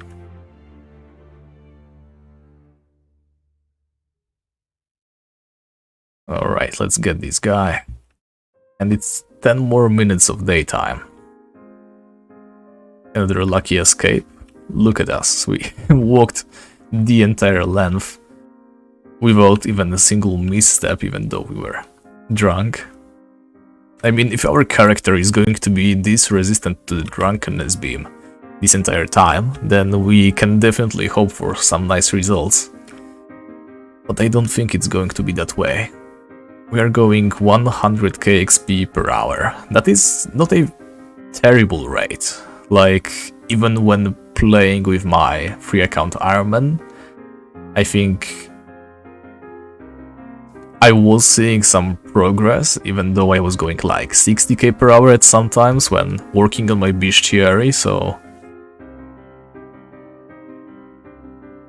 we are not in a bad spot. But I'm more worried about making this in any way engaging to watch, because it doesn't get much more interesting than this. Obviously, at some point we are going to cross the magical barrier of being able to hunt at night. But once we do that, then where's the improvements that we all are looking for?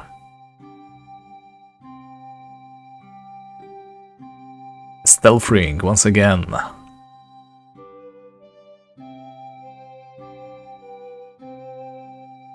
I guess I can just put it on, but there's no reason for that, I'm afraid. Well, I guess I could use the stealth rings if I step outside of Feyrist, like when I go to buy a spell and there's a rat plague in ties, I could use it. But that's probably useless in any way, other than that. Okay, there goes. Almost lost sight of him, but that phone is spawning again.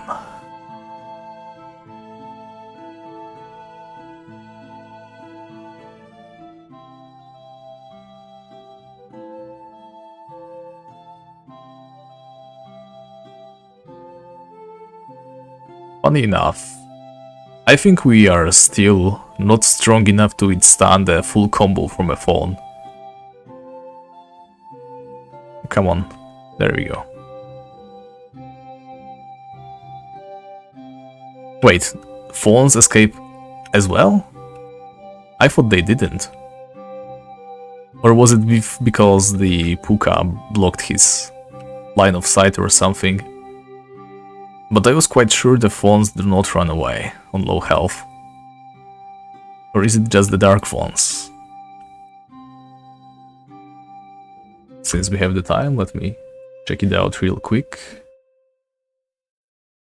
The phone. Yeah. Oh, it runs away at 60 HP, so it's not often that we see them run away, but they do, in fact, try to run away on low health. Should probably keep that in mind.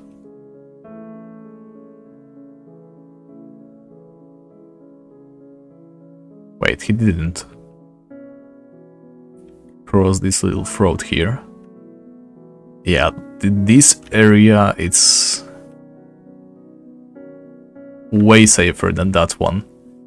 With that, if the phone gets the right RNG, we get hit with the drunkenness beam every single time. Well, I guess just as I started talking about it, we get hit with the drunkenness, but still, I feel like this area is slightly less susceptible. The chances of us getting drunk are lower than they are when we use these trees. It's not like we get to choose though. Can't be picky. Every single spot that offers any kind of advantage over the enemy is going to be infinitely valuable to us. Let's see. How far are we going? 110 per hour. Not bad at all. No matter how you look at it. We cannot really complain. let's see if we can try and lure something more. Maybe to the south from here. I don't think there's anything. Seriously, sometimes those spawns, there seems to be so few of them. Like what, there's one puka here, one fawn over here, another puka there, another fawn over there. That's like 4 enemy spawns in here. And at times when you try to make your way through this area, it's just so packed with enemies.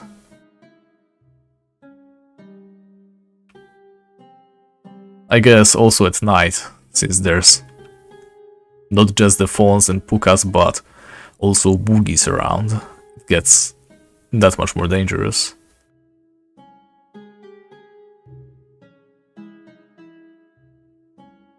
I wasn't able to do any actual research on the respawns here, but I think the boogies have a separate spawn points, independent from the pukas and the fawns, so it's just that fawns turn into dark fawns, pukas turn into twisted pukas, and then there's also the boogies on top of that, and that is why I always find nighttime so overwhelming. Let's try to lure this fawn over here instead. I think it's going to, yeah, try to retreat like this. This is also quite safe.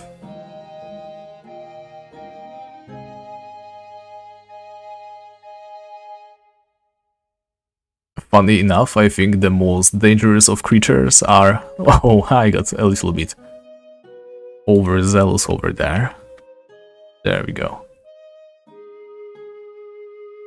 The most dangerous of creatures are the ones that are nearby. Because they don't run away like this.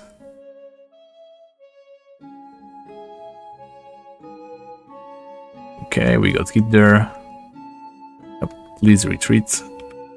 Tell you what, I think I'm going to bring you over to the spot. Yeah, what was it doing? Why didn't it come closer sooner? It's like it clicked on the map and couldn't unclick. And there we go, some party going hunting.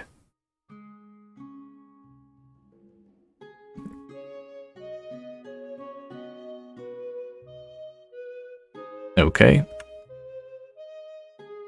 A little bit of bug spawn, you could say. Shame. I was hoping we could kill that guy in time. Okay, at least we can finish the puka off. 2 more minutes, we might be able to kill the fawn as well. If it keeps behaving nicely. Yeah, it's homing, but it's kind of weird. Oh, 7 leaf stars, that's not bad. And did they kill the fawn from there? I think they did. Okay, it's 1 more minute. I don't think we have any chance of killing anything else. Let's see what our balance is going to be. Also, we have only 1 potion left, so I guess it's not a bad idea to retreat already. Knowing my luck, the moment I say trade, she's going to vanish. Apparently not, so let's sell everything we can. Right, so we are 5k ahead. Let's quickly try to buy the mana potions that we lost. 69 we are missing from 70, which is nice. Yeah, so they say the balance is still 5k. I guess this is because we didn't drink the potions, right? So yeah, let's call it that, 5k profit the entire day. Since we are not exactly looking to profit anymore, I say this is quite a nice outcome.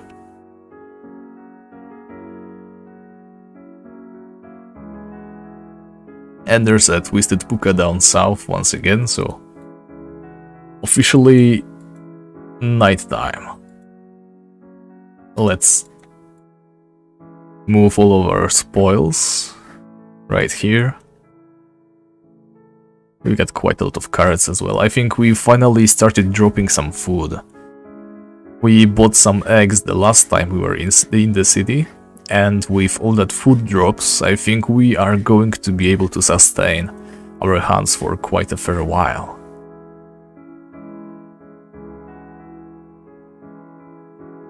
Yep, I should probably move this shopping bag to the left, but whatever.